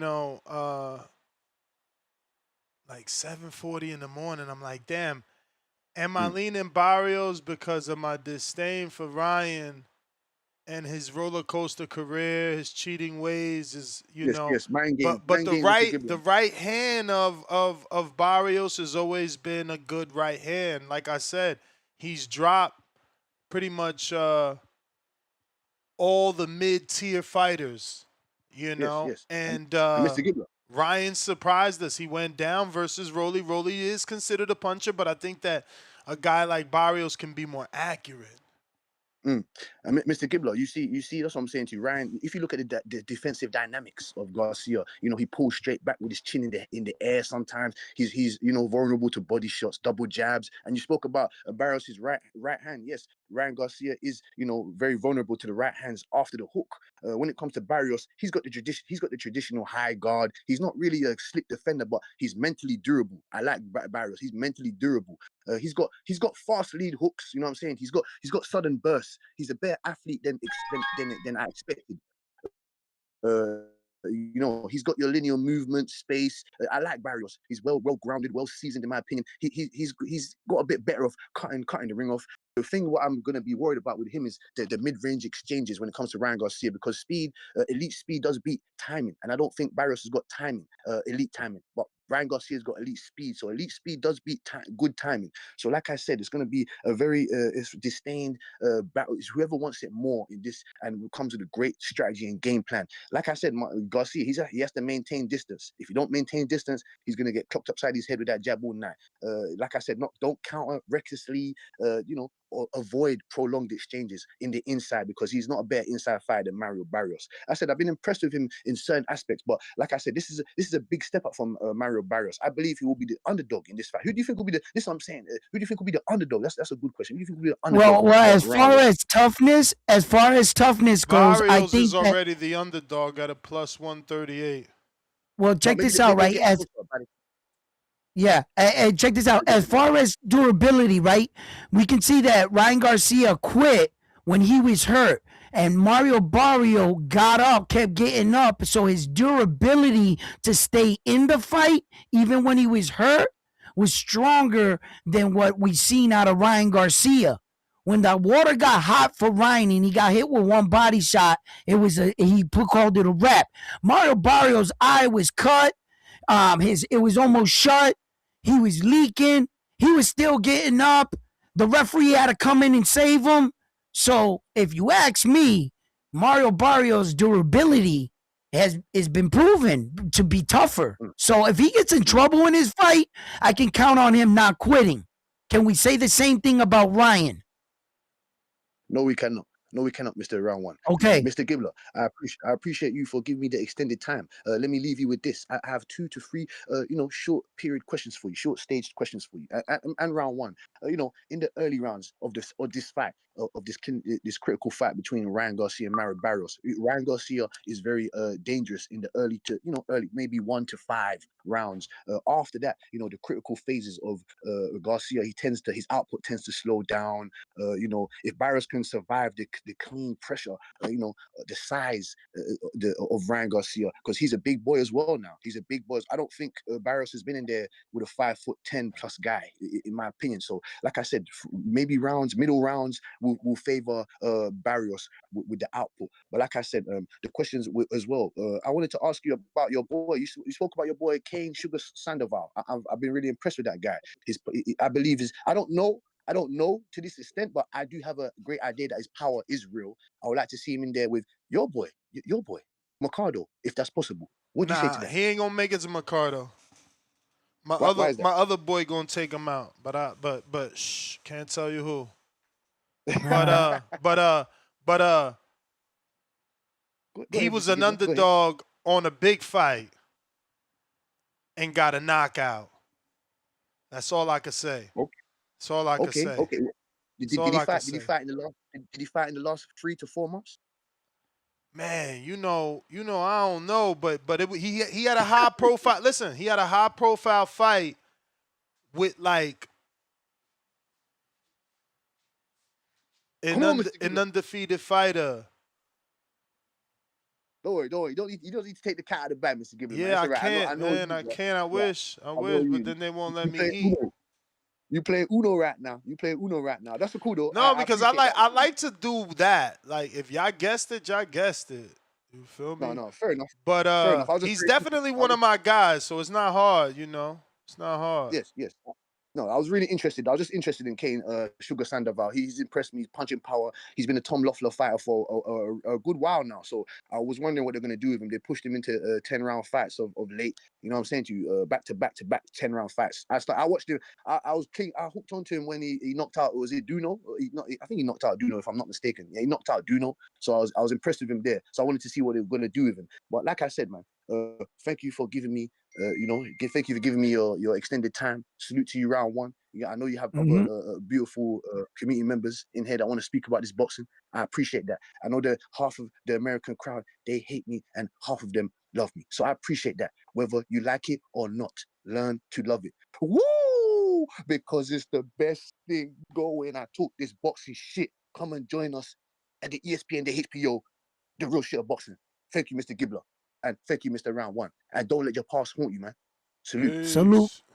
Let me real quick catch up here on the Super Chats. We got the official G Coffin, $5 Ness. What airport would I need to fly into for Border Wars 18? And what's the address of the gym? Let me see here. The address is not on my flyer. Not on my flyer. That's strange. I got the address, though. Give me a minute. But the airport you would want to fly in ideally is MCO is the airport code. That is Orlando International Airport. That's the airport you would want to land in. If for whatever reason you're looking at exploring deals and you rather drive the hour and some change from Orlando, from Tampa to Orlando, you can also land in Tampa. I believe that airport code is TPA. And you can land in Orlando as well. I mean, in Tampa as well, if that makes it cheaper for you. The gym, the address to the gym. Why is so many addresses pulling up right now? What's going on, bruv? You know what? Google is my friend. Google is my friend. Boxing Gym School of Hard Knocks in Orlando, which is not really in Orlando, but it is Orlando.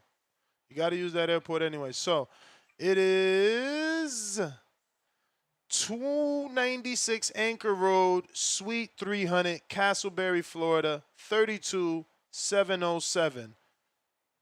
296 Anchor Road, Suite 300, Castleberry, Florida, 32707. Gym is open right now, closes at 8. You know what I'm saying? If you want to do a walkthrough, you can do a walkthrough. You want to go get trained by the coach, go get trained by the coach. Damn, now I got to close my blinds. Hey, what's up, man? How are you over there? The best. What up, Clay? The best studio set having co-host I got. bro, you made me follow up with my contractor because I told my audience, I said, once I get done, I'm gonna redo my shit. Right, and I'm a dude that you know, I'd rather keep my money in house and deal with a friend. So my contractor is my friend, so he usually comes wherever I need him, regardless of state. So I'm waiting on him, and I text him this morning like, bro, what's up, man? When we locking in this day, you got my office looking crazy. Look, now I got to get up and close my bond because I'm in the opposite direction. Yeah, the sun done hit you. You got Claymore over here looking great and shit. Like he belong on I thought you Netflix. would have the banner though, Ness. What happened to the banner? Nah, I left that house. So that banner was never supposed to be part of the show. Like, remember, I got my neon sign. I got so much shit, bro. Yeah, I know. I got so much shit. I just need my contractor to, you know, do some alterations here, and then I can get to the work with setting it up the way that I want. But that was a big high five to Claymore and his beautiful set. Thank you. I'm actually wanting to upgrade some of this and turn this into a little bit more like back the camera up a little bit and get a little bit more. See more. You want to see more, or excuse me, show more. Show more. Yeah. I want to show a little bit more. So in due time, you know what I'm saying? Man, that's how it was in my Vegas studio before I caught a fire. Shit was whack. Oh damn. Nah, that Vegas studio was something else. Where you saw like everything, where you like behind the desk. I remember even, you know, when Danny used to come through, you know, you really saw more because I would use more camera angles. I had like shout out to Danny. I met Danny in New York during the when Devin was out there and the whole turkey thing in Times Square. We hung out for like a good portion of that of that weekend. Cool dude, man. Real New York ass nigga, like, you know what I'm saying? Like real Chicago. He's Chicago.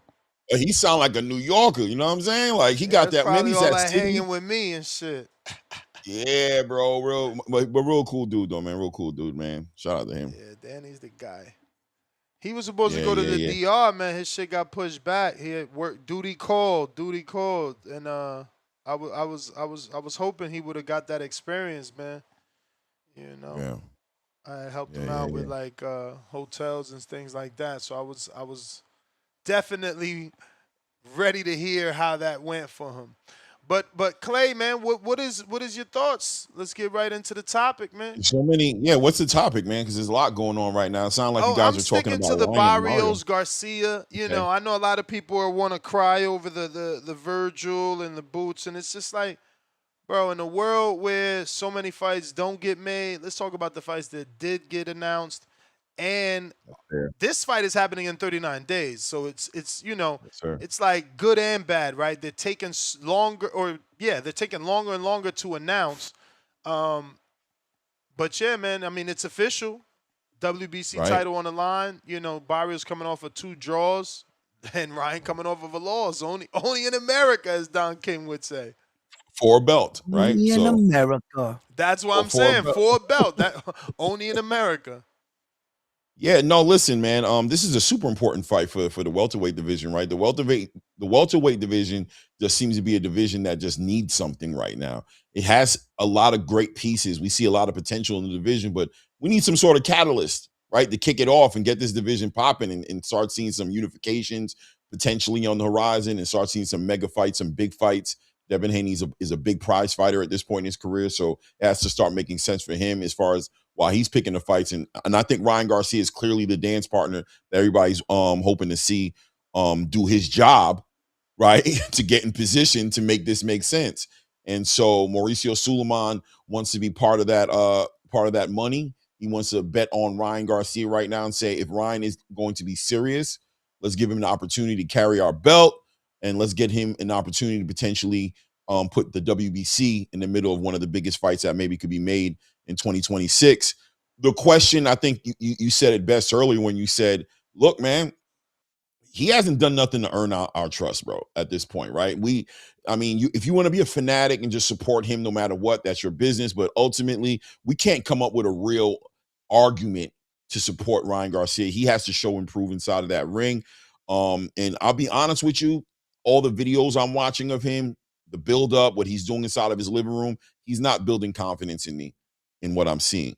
But we know we're not seeing everything. Hey, man, right? Fool you once, shame on you. Fool you twice, Clay, you falling for anything, right? So I'm not falling for he's not training no more.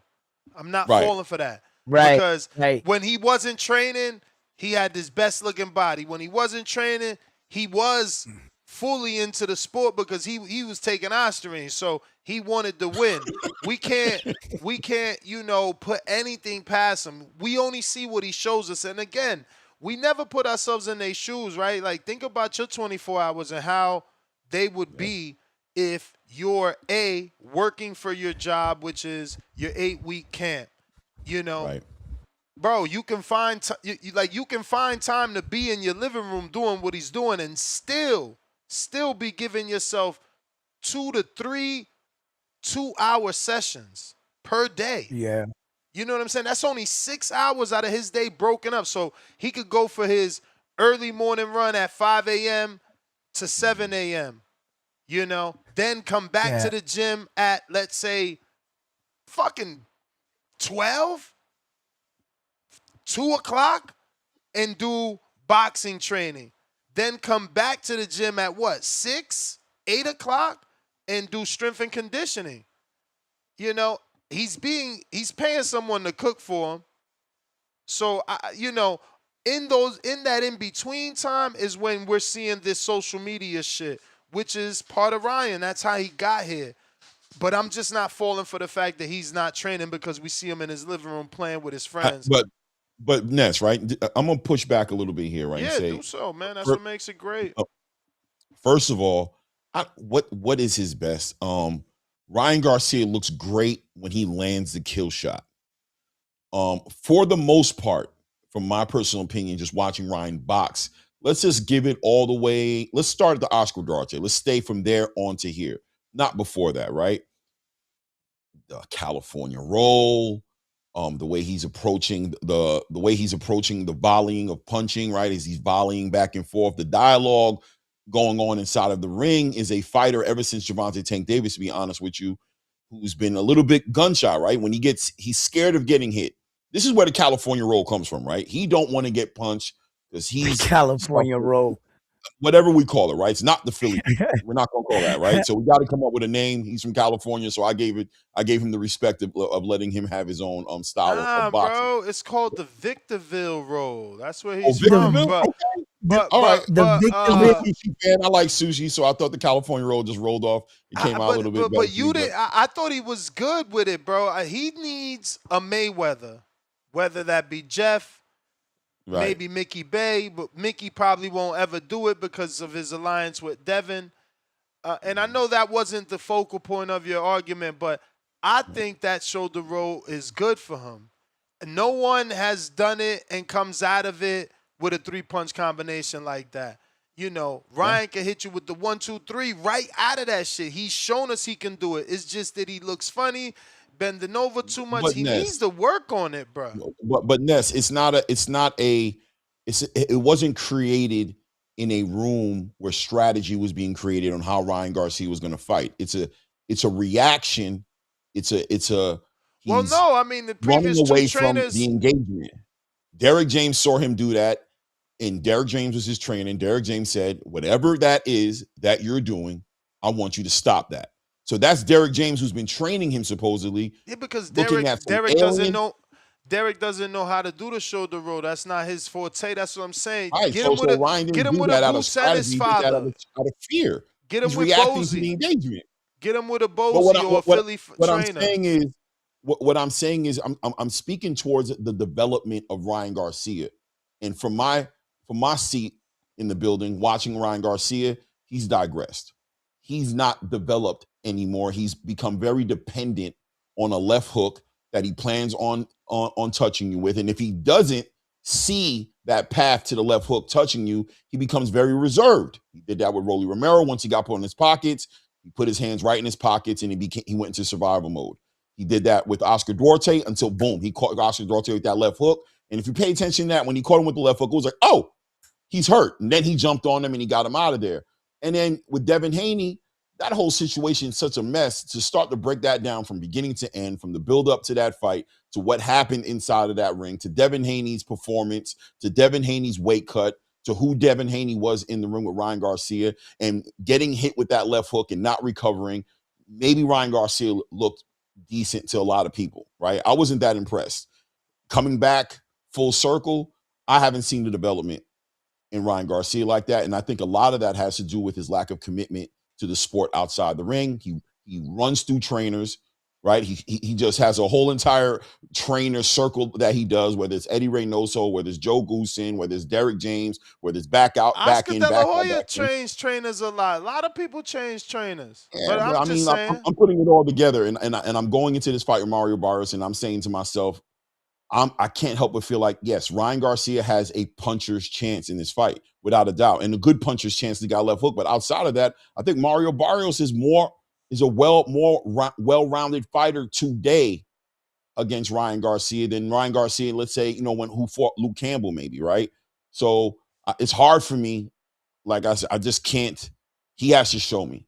He has to show me. I see you in your living room doing what you're doing. You're right. He could be training every 6 hours out the day, separating it strategically and getting ready for this fight. Who's he training with, by the way? Is it Derek James? Who's training him?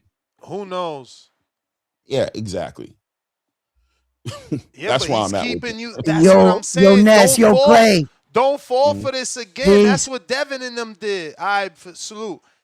Don't fall for that. Don't fall for he's crazy. He's not doing what he's supposed to. I ain't falling for that shit. I'm not falling for it. I'm just demanding proof on delivery. I'm saying I haven't seen this thing from Ryan Garcia. I don't know, I don't know who Ryan Garcia is right now. And if you force me to say who he is, I'm going to say he's somebody who's in this game for a money grab. And he's somebody who's shown me that he doesn't have a true commitment to this sport as far as getting better. He knows he has a gift in his left hand, and he's trying to capitalize and monetize it to the best of his ability until he makes his way out the sport.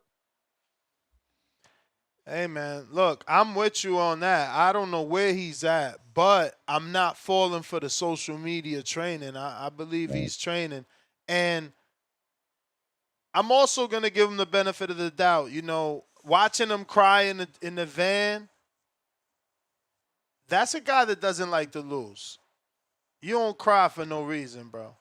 Shakur, Floyd, they cry because they're competitive. They hate losing so much that their emotions gets the best of them, and they show it. They cry.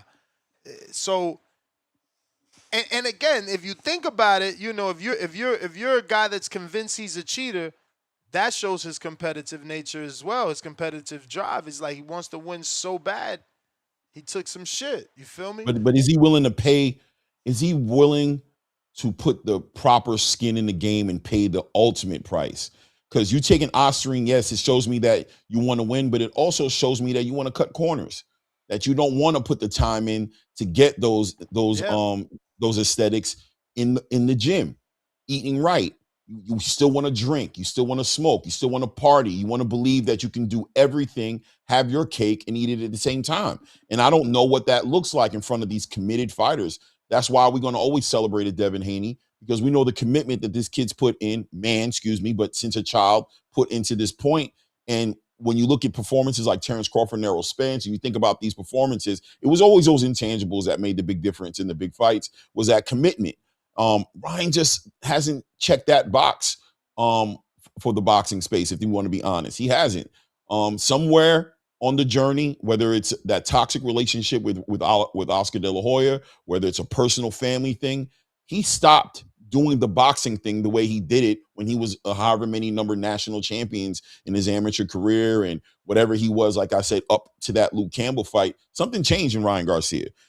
Is he going to bring that back? If he does, boxing wins and boxing benefits off of Ryan Garcia. The welterweight division benefits off Ryan Garcia.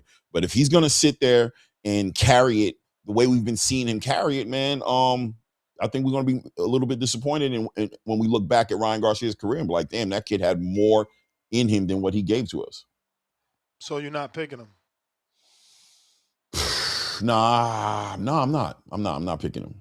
I mean, he very well win though. If he hits somebody with that left hook, I'm sure I'll get 100 people in the chat saying that. See, but I mean, I hear you guys. But yeah, he's a puncher. He got a good puncher's chance. He has one of the best left hooks I've ever seen. Is he a puncher though? Because I ain't see Rolly go down. I mean, he didn't even let his hands go. That's the thing about it. You can change Ryan Garcia's mind because I think he can have a flashback like this in the middle of the ring and he can turn into somebody who's not willing to take the risk, who's not willing to engage. So no, yeah, I mean, yeah, he didn't. But I mean, when he's on, right? So that's what I give him going to this fight. You know what I'm saying? Is he a better boxer in your opinion than Mario Barrios? Has he shown you that he's a better boxer than Mario? I said no earlier. Someone else asked that. I don't think I think that Barrios is more technically sound than Ryan. I mean, again, look, you're laughing at Ryan's Victor roll. I'm not laughing at it. I'm respecting it. I'm saying that's his thing that he does, right? But I'm saying that thing that makes me feel like he's not confident. I'm not laughing at it. I laughed at it a lot when I first saw it, but I've come, like you said, I've seen I've seen it be effective to a degree. I've seen it. People are not able to. It's hard to deal with that shit. Yeah, again. I can't say it enough. I've said it so much when it first was out there, but I am laughing at it right now. I would love him to get that worked on. He can definitely. Who's gonna work on him with that, Ness? Be like, all right, man, I like that California roll. Let's make this thing work. Let's put it somebody that he tells them like, look, this is why I'm here. I'm here because I know you know this style, and I think you can help me. Yo, I mean, I'm just laughing because I'm trying to picture an Eddie Reynoso or Bozy Ennis or anybody. Yes. I think even Bozy's gonna be like, brother, like I said, get that out of here, bro. It's got to be like a Jeff Mayweather, a Floyd Mayweather Sr., a Floyd Mayweather Jr., Mickey Bay. They're not entertaining that. Get Mickey Bay up here. He's not entertaining that. He's not going to again. He's with Devin. He's with Devin, so he'll never do it. No, I'm talking about if we asked Mickey Bay if he wasn't with Devin and if he was working with Ryan Garcia, if he had an opportunity to work with Ryan Garcia without Devin Haney, if that wasn't part of the conversation, would he entertain allowing Ryan Garcia to dictate the way he's going to train him as a trainer? Not dictate, but I'm coming to you to work on this. I want you to work on this with me. Because bro, who's getting hit with 3 punches out the shoulder roll? Like who's doing that? He is doing that. So, right. I mean, again, I've been here before. I mean, I'll give you the correct way to do the roll. I can see Mickey Bay being like, let me show you the correct way to do what you're trying to do. Okay. Yes, that's all I'm saying. But it won't be in California. Now it's gonna be the traditional. The real deal. It'll be the real deal okay. Once you get it worked on, because that's it. You just doing it wrong because you going off of what you seen on TV. Okay. He needs to work on it. That's all I'm saying. Teach him how to do it properly. Right. No, that makes sense. Quest the best. Yo, I'm Mario. Straight. Hey Quest, how you doing, man? Quest the motherfucking best. Yeah. What up, Clay? What up, Clay? Round 1 still up there? Gone. Nah, he's not here right now. Oh, he gone. He out of here. Salute. All right. Yeah. Shout out to Ego Granados for the counter.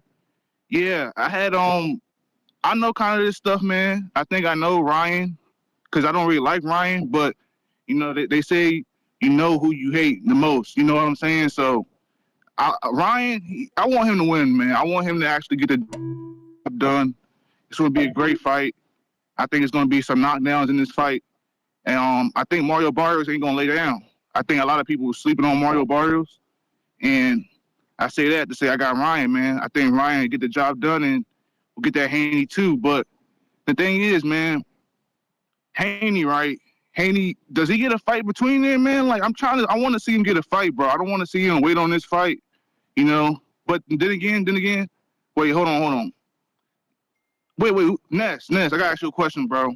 We ain't doing the push-ups since Star gone? Hell yeah. Since she not here? Hell yeah. We got to do the push-ups, man. Let's do it. No, wait, after my call. After your call. Yeah, facts. God, that was weighing on my head, though. We got to keep that tradition. People hating on the push-ups, bro. And I'll be getting my push-ups in. But yeah, back to what I was saying, though, man. Dang, I got a lot on my mind, bro. I'm trying to rap and got a lot on my mind. Let me don't think, man. Haney, right? I'm hearing Jack Catterall, hearing Lewis Crocker, hearing a lot of names. I think we get this Haney, Ryan Garcia too, right? And Haney does what he does. I think the boxing world will finally wake up and will finally move on. I think people are waiting for this fight. I think that's the biggest fight in boxing. Excuse me. I think that's the biggest fight in boxing. Haney versus Ryan Garcia. I think a lot of people are just waiting on that, man. We're not waiting on all these other guys, bro. We're waiting on that, you know? So, and ain't really shit going on, but like the Virgil and Boots thing, I'm hearing that's going on. Man, we gotta stop. We gotta stop with the pigeonholing on fighters. You know, Boots, he's a name. I think he can fight anybody besides Virgil. You know, let's not wait on these guys, bro. Let's just move on, man. You know, the dude don't want to fight. You know, we just can't be waiting. That's like the Shakur thing. He was waiting at 135 to get Tank. You know, now he's at 140. He done moved on, fight a fight that's good. You know, I think Bruce can do the same thing. I'm not saying move up, but wait for the maybe Keith and Fundora. You know, still that fight. You know what I'm saying? The Xander and the Boss. That's a good fight you used to wait for. You know, let's just not hold on to like this one guy. You know, if you don't want to fight, move on. I got a king. I got a king. Yep. All right, man. Let me go ahead. Yeah. Damn, I forgot what I was gonna say, bro. Like I was saying with this, bro. Virgil, just move on, man. I don't think he should move up, but just fight the champions like a Boss or the winner of Xander. All right. Shakur versus Tio. You know, Shakur, he has to stay at 140. I don't want to see him move down. I think the 135 division is really really in the black hole, man. You got the one guy down there named Tank who's really holding up. You know, crazy they haven't stripped him yet. I'm hearing Pacquiao versus Tank. You know, that's gonna be at 147. It's gonna be a catchweight at 140. That's the most possible fight, bro. And I don't like to say it, but it is, man. I don't want to see Pac-Man versus Tank. But it's a big two names, you know, so it's gonna sell. And that's what's wrong with boxing right now, man. Everybody care about the names and stuff. Well, these names really haven't done anything to be names, you know. Hitchens is a name just off being friends with these guys, you know. And that's why I respect Devin Haney, man. You know, he's not like being somebody's backup dancer. You know, all these guys envy Haney, you know. They see Haney, they see him getting it out the mud. You know, people want to bring up his past. People want to say he's not from the hood and all this shit. Man, who gives a fuck, bro?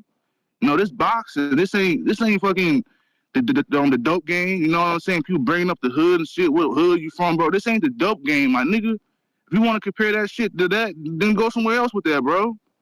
But yeah, man. Haney, bro, the face of boxing. I'm gonna keep saying this shit, bro. People got, man. This dude really been putting on the fights that we want, bro.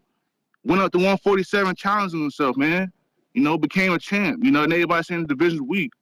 We gotta stop this, bro. We gotta really stop the hate, man. Norman was the guy.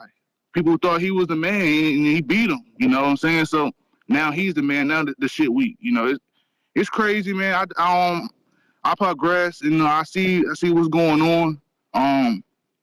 147 just need Keyshawn Davis to do what he do. You know, Ortiz, that's a good fight, man. And I seen the interview with Ortiz. He look kind of drained, bro. He look kind of drained, man. I think it's time for him to move up too. I think he has some fights at 140. This ain't like his first fight at 140. He had the TO fight, and he had another fight he just won. So I think it's time for him to move up too. A lot of these dudes don't be in the right division. You know what I'm saying? Shakur had a picture. I seen that shit, bro. I wanted to bring this up too. Shakur had a picture with Tiger Johnson and Bud. The dude looked the same size as him. He looked big as Bud, bro. And you're saying, "Oh, I'm not a real 140, bro. I'm not a real 147 pounder, bro. You're gonna be at 147 eventually, bro. You look damn near 140, 147 right now, bro. Like it's crazy, man. These dudes don't want to challenge themselves in the right division where they're supposed to be, man. But that's the boxing game we in, man. These dudes don't want to challenge themselves, bro. But it's not Sad to say, that's my call. I'm gone. All right. Let me catch up on. Yes, sir.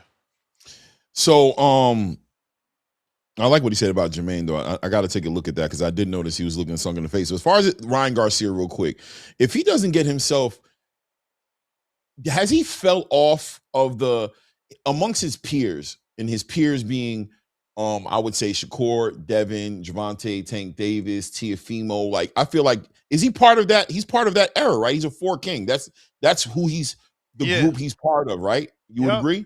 Yeah, for sure. Do you think that he's fell far from grace when it comes to the conversation of where he is at, where he's progressed or evolved into as a fighter in comparison to his peers in his peer group? Has he fell out of that conversation and is only in that conversation because of the attention, the star power, and the amount of eyes he draws? Yeah. He's fell off, right? Hell yeah. Right. So is he on a mission to regain that back? Can he get that back? Is that something he can get back? Can he get back into that conversation the right way with this Mario Barrios fight?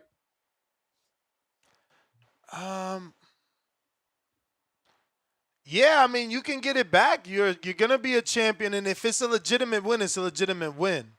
You know, at the end of the day, Pacquiao didn't beat Barrios.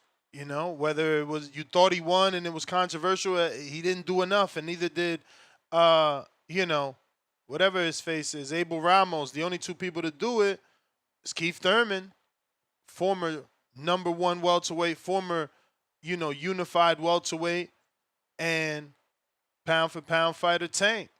So, yeah, I mean, boxing, that's the beauty with boxing, bro. One win changes everything. Yeah.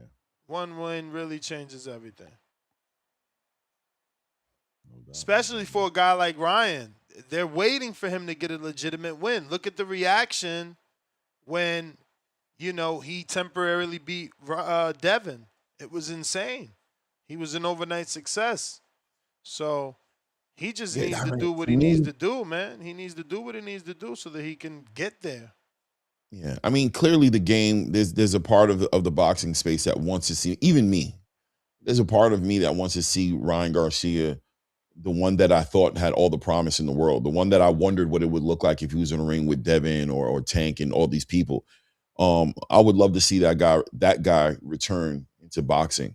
And I think that would help American boxing, on a high level. But I don't know if I question as to whether or not he's far gone. Now, so I'm gonna be real with you. Is he far gone? See, the way you say it'll help it will help boxing. People need to, hear what you're saying. Yeah.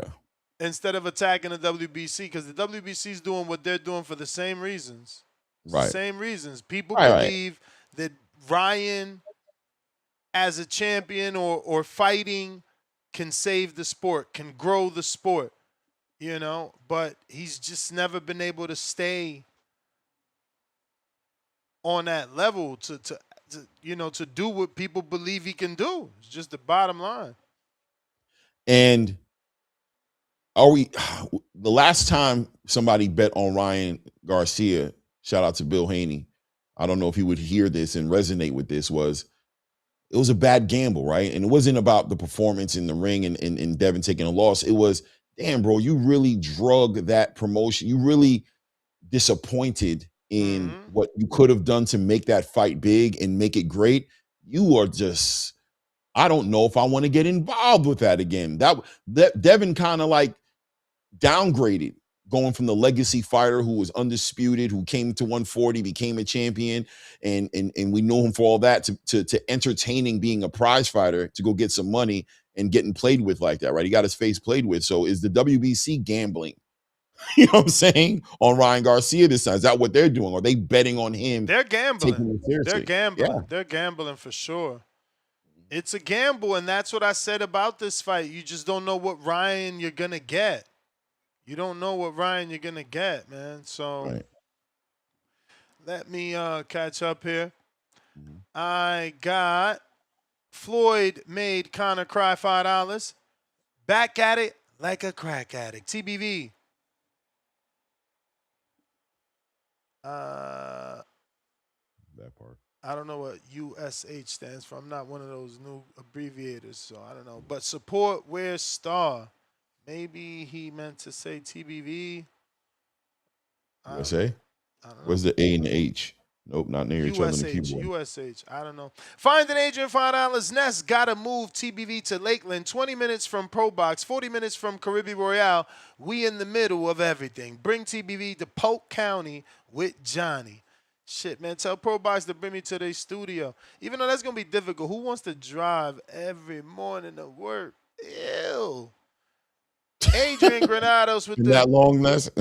Yeah, nah, I'm shit, bro. I've been working from home forever. Even when I had the studio, it was a hassle. The one in the wind was a hassle because it's like, bro, I gotta drive back to like a major congested area. Right. It Toxic. wasn't ever fun. It wasn't ever fun. You know, then you got to park in the garage, then you got to walk. So now you don't ever account for that time. You're like, oh, yeah, I'm going live at 12. It's like, oh, shit, now I got to leave at 11. You know what I'm saying? It's crazy. It's crazy. I just prefer this shit. Prefer to just get up, go in the kitchen, get you some coffee, roll out, turn the lights on. I want it more convenient. I'm trying to put a coffee maker in here because if I go make coffee, I got to take off my headphones. You know what I'm saying? I can't. It doesn't reach. So it's like, man, I need a coffee maker right here. I can just hit the button. You know? Yeah, I ain't mad at you, man. I drink coffee, man. But I'm trying to control it. Like I stopped. That was my first cup. I drank tea this morning, and then I drank this whole thing of water. I'm pretty much done. I need to refill it. Nothing in there. No doubt. Shit, man. Floyd made kind of cry. Cool sticker with the emoji, glasses with the emoji with the glasses. Excuse me, 99-cent sticker. You was about to say? No, I was going to talk about 147 a little bit and just ask you about this hit now that Dalton Smith has put on this performance, and he's shaking up the algorithm for 140. Is Hitchens? I saw Bill Haney put something out, or was it Devin? They put something on Instagram talking about all the fighters that Richardson Hitchens called out and how he's fought none of them. It's probably Bill. Yeah, Devin. probably Bill, right? Because they've been beefing Devin and Hitchens. They've been going back and forth online. I'm just like, Well, Hitchens talking a lot. He's just not fighting a lot of fights. So anyway, that being said, look, you can't keep calling out champions, right? Keyshawn is a champion. And that excuse was wild, bro. If he was more popular, he'd be getting destroyed. Like, if that was Tank, you know what I'm saying, outpricing himself at an early age, that he would have got destroyed. You asked him for $3 million to fight Keyshawn. You didn't make the Jermaine fight. You calling out Devin. You calling out T.O. You could beat Brian Norman. But the names that are actually on the table, the biggest name is Keyshawn moving up to 40. That was the biggest name. Then the second biggest name you got to debate. Is it Jermaine or is it Duarte? Duarte got the Kenneth Sims win. Jermaine got the Antonio Moran win? I mean, but I think it's Jermaine just because of who he's been in the ring with. Win or loss, it don't matter. He's been in there with Loman. He's been in there with Tiafimo. So, Shit, I wish motherfuckers would have been giving Gabe Rosado that type of credit. He was, I don't think it goes that way. I don't think you get credit for who you lost to. You got to lose. And Jermaine's argument is that he looked good in losing. So that's what I'm about to say. Like, there was arguments totally that he won. That's a totally different argument as well. That's a totally different argument. But at the end of the day, like, you can't be giving credit because you was in the ring with somebody. You you had to have shown us something. But that's what I'm saying, right? I believe Jermaine, there's an argument there, like you say, that Jermaine did show us that in the TO fight, and he showed us that in the Lomachenko fight. You got to assume he's a better fighter. Jermaine's always giving off the energy of somebody who's committed to himself, committed to the sport, training, that you assuming he's getting better with every fight. That, I think that counts more. I think Oscar Duarte, is also, a decent fighter. He's exciting, at least. You know what I'm saying? He goes for it and he pushes it. He's a Mexican fighter, right? He does that. He brings that to the table. But Jermaine would have been better. In the card, more importantly for me, would have been more impactful and better. I think the card was a card that he should have been a part of. Hitchens, you're saying, should have been a part of. Yeah, Hitchens. Yeah, Hitchens. I think he dropped the ball. Being on a Shakur TO would have been good, but I'm shocked that we couldn't get the Martin either. I really wanted the Martin fight. That's crazy that you ain't get to give us the Martin fight. Yeah, I get the Duarte. Duarte is green print, and I did ask for Duarte fight, but I was into the Martin fight for sure. I was into that. I wanted that. Yeah. We got a counterpunch for Tim Boski, courtesy of David Garcia. And Josue, $2 super chat. Ness, Edwin, Clay, salute emoji, boxing glove emoji. Salute back at you, champ. Appreciate you rocking out. Leonard Sterling with the 5-pounder. Ryan Garcia is in gym, training, sparring.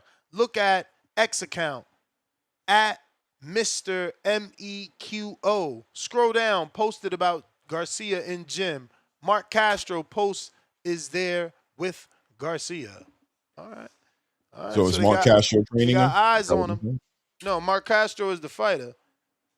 Right? Oh, okay. I never heard of a trainer named Mark Castro. That's what I'm trying to figure out. I'm on Mark Castro's timeline right now on Twitter. So what is he saying? That Garcia's in the gym? We'll see, man. The 31st is around the corner. I mean, not 31st, the 21st is around. We'll see what he's doing. We'll see what he did. We'll see what he did. All right. We got some callers here. Junkyard Dog, counter punch. Hear me? We hear you. We hear you.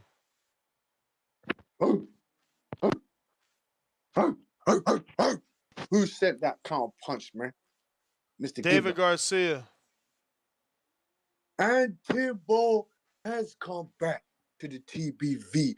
David Garcia. Shout out to that fucking real boxing fan right there, man. Salute to you. Hope your family's well and healthy. I appreciate the counter punch.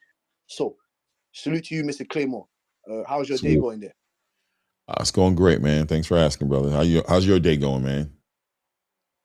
Hopefully it's not as good as yours, man. You get me? Cause I know you talk this real deal Holyfield boxing shit, man. It seems like you went with Mario Barrios. I was surprised with that pick there. I gave a credible breakdown before you entered this platform with me and Mr. Gibbler around one, chopping it up. Like I said, we haven't seen Ryan Garcia.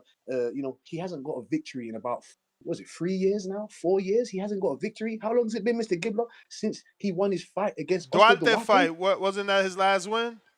Exactly, and that was almost, what was that? Fucking 4 years ago? How long ago was that? So that was like what, 23, right? Was that 23? 23? Jesus Christ, we're in 2026, man. That's what I'm saying. So we don't know what Ryan we're gonna get here, or what skills he's gonna put in that blender for Mario Barrios. That's a very quality fight. Let me sprawl over some fights quickly. Is that the real card, Mr. Gibbler? Resendez, Munguia, Nah. That's just rumored. That undercard is rumored. That's a quality card right there, in my opinion. That's a good quality card. You know what I'm saying? I like that card there with them awesome fights right there. And as for Richardson Hitchens, I don't really want to discredit the man. I like his boxing skills. I believe he's a true African warrior. You know what I'm saying to you?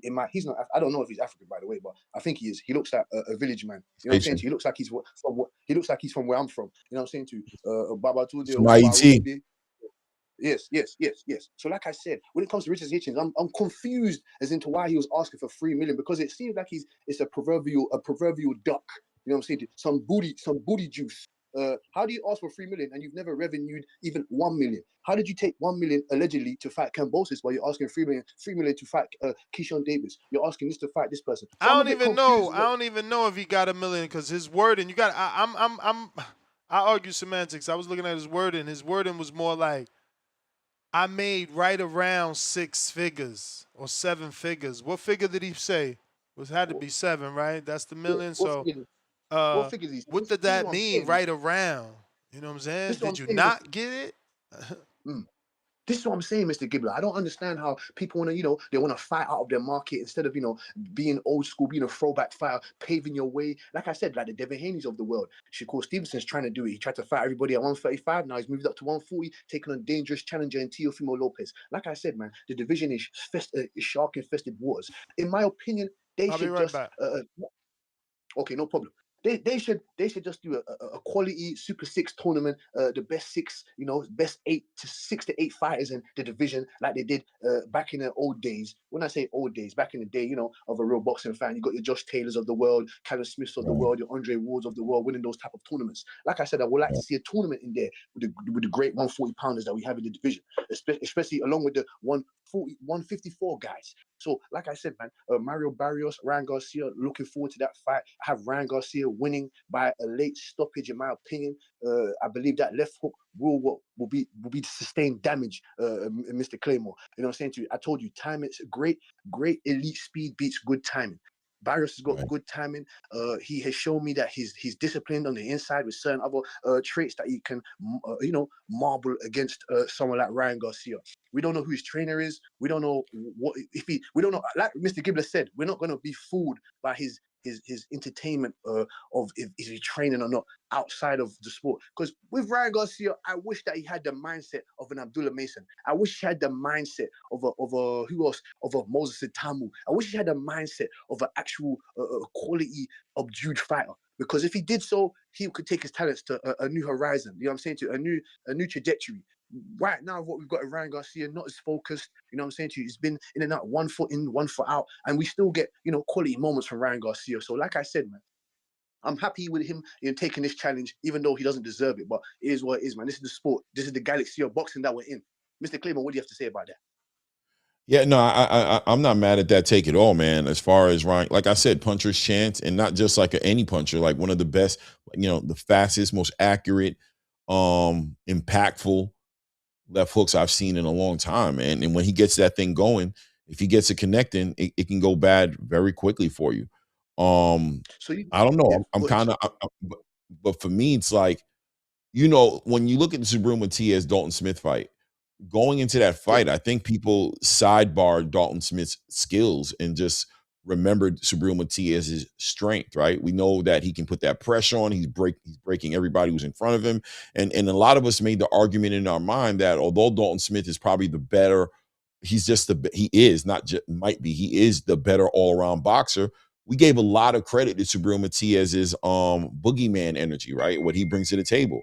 So there's a part of me that feels like if I just go with Ryan Garcia on this one, that I'm just betting on the trick.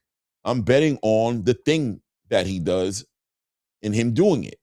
And I had to ask myself, outside of that thing, who's just a better all-around boxer? Who has the, who's just fundamentally sound? And then you compound that with Joe Goosen, somebody who's been in the gym with Ryan Garcia and kind of understands the method to that madness called Ryan Garcia. And you almost want to say that Mario Barrios has the edge. He has the leverage going into this fight. So Ryan Garcia, I'll say it like this. Ryan Garcia is supposed to win this fight. He should win this fight. He should have beaten Rolly. You know what I'm saying? So who shows up and what is he prepared to do when it all comes down to it? What is he prepared to do to win this fight if he's faced with some today? What do you think about Well, that? Claymore, Mr. Claymore. Follow me. When it comes to Ryan Garcia and that Rolly fight, that was a bit of a tale of two tapes. Ryan Garcia, I can most probably guarantee you that man did not know that he was going to come in with that type of game plan, that type of strategy, which was amazing from Rolly. Rolly showed me trinkets to his game of bare IQ, understanding ring generalship, listening, being coachable to his coach. He showed me different wrinkles to his game that night. So no one even had him, forget winning, no one had him fighting like that. So I give Ryan the benefit of the doubt. That's where experience, that's where understanding your surroundings in the ring, understanding what you're up against. Don't bite off more than you can chew. That's Ryan Garcia. I'm sure he understands that now. So I believe that he'll be in tip-top shape, ready for Mario Barrios. Oh, but yeah, go ahead, Mr. Gibbler. I'm off. Sorry, Mr. Gibbler. I know Nah, you you the extended man. You time. the man. I had to get my coffee and reel up the water, so I let you burn. But I got your nemesis Thank on. you. We got I appreciate that. Thank you, Tip Mr. Claymore. Bellis. What up? Yeah, man, get his ass off the line, man. Anyways, yeah, I ain't here to talk about Barrios Ryan right now. Even though Claymore, you are right? You are right. Like this is a fight that Ryan Garcia is supposed to win, and I think we should all expect Ryan Garcia to win. You know what I'm saying? I think Barrios' best rounds are going to come in the first half of the fight. You know what I'm saying? Barrios always performs well in the first half of the fight. You know what I'm saying? You normally fades in like a little bit towards the middle to back half, you know what I'm saying? But really this is gonna come down to like the power difference, man. You know what I'm saying? I think Ryan is just gonna be strong at 47, and the speed is gonna be a factor. I mean, he's got all the tangibles to, actually stop Mario Barrios, you know what I'm saying? You know, do what Keith Thurman was supposed to do, you know what I'm saying? Even though Keith didn't want to, but do what Thurman was supposed to do, and that's get Barrios out of there. He's got the potential to do that. You know what I'm saying? Do what Tank did, get Barrios out of there.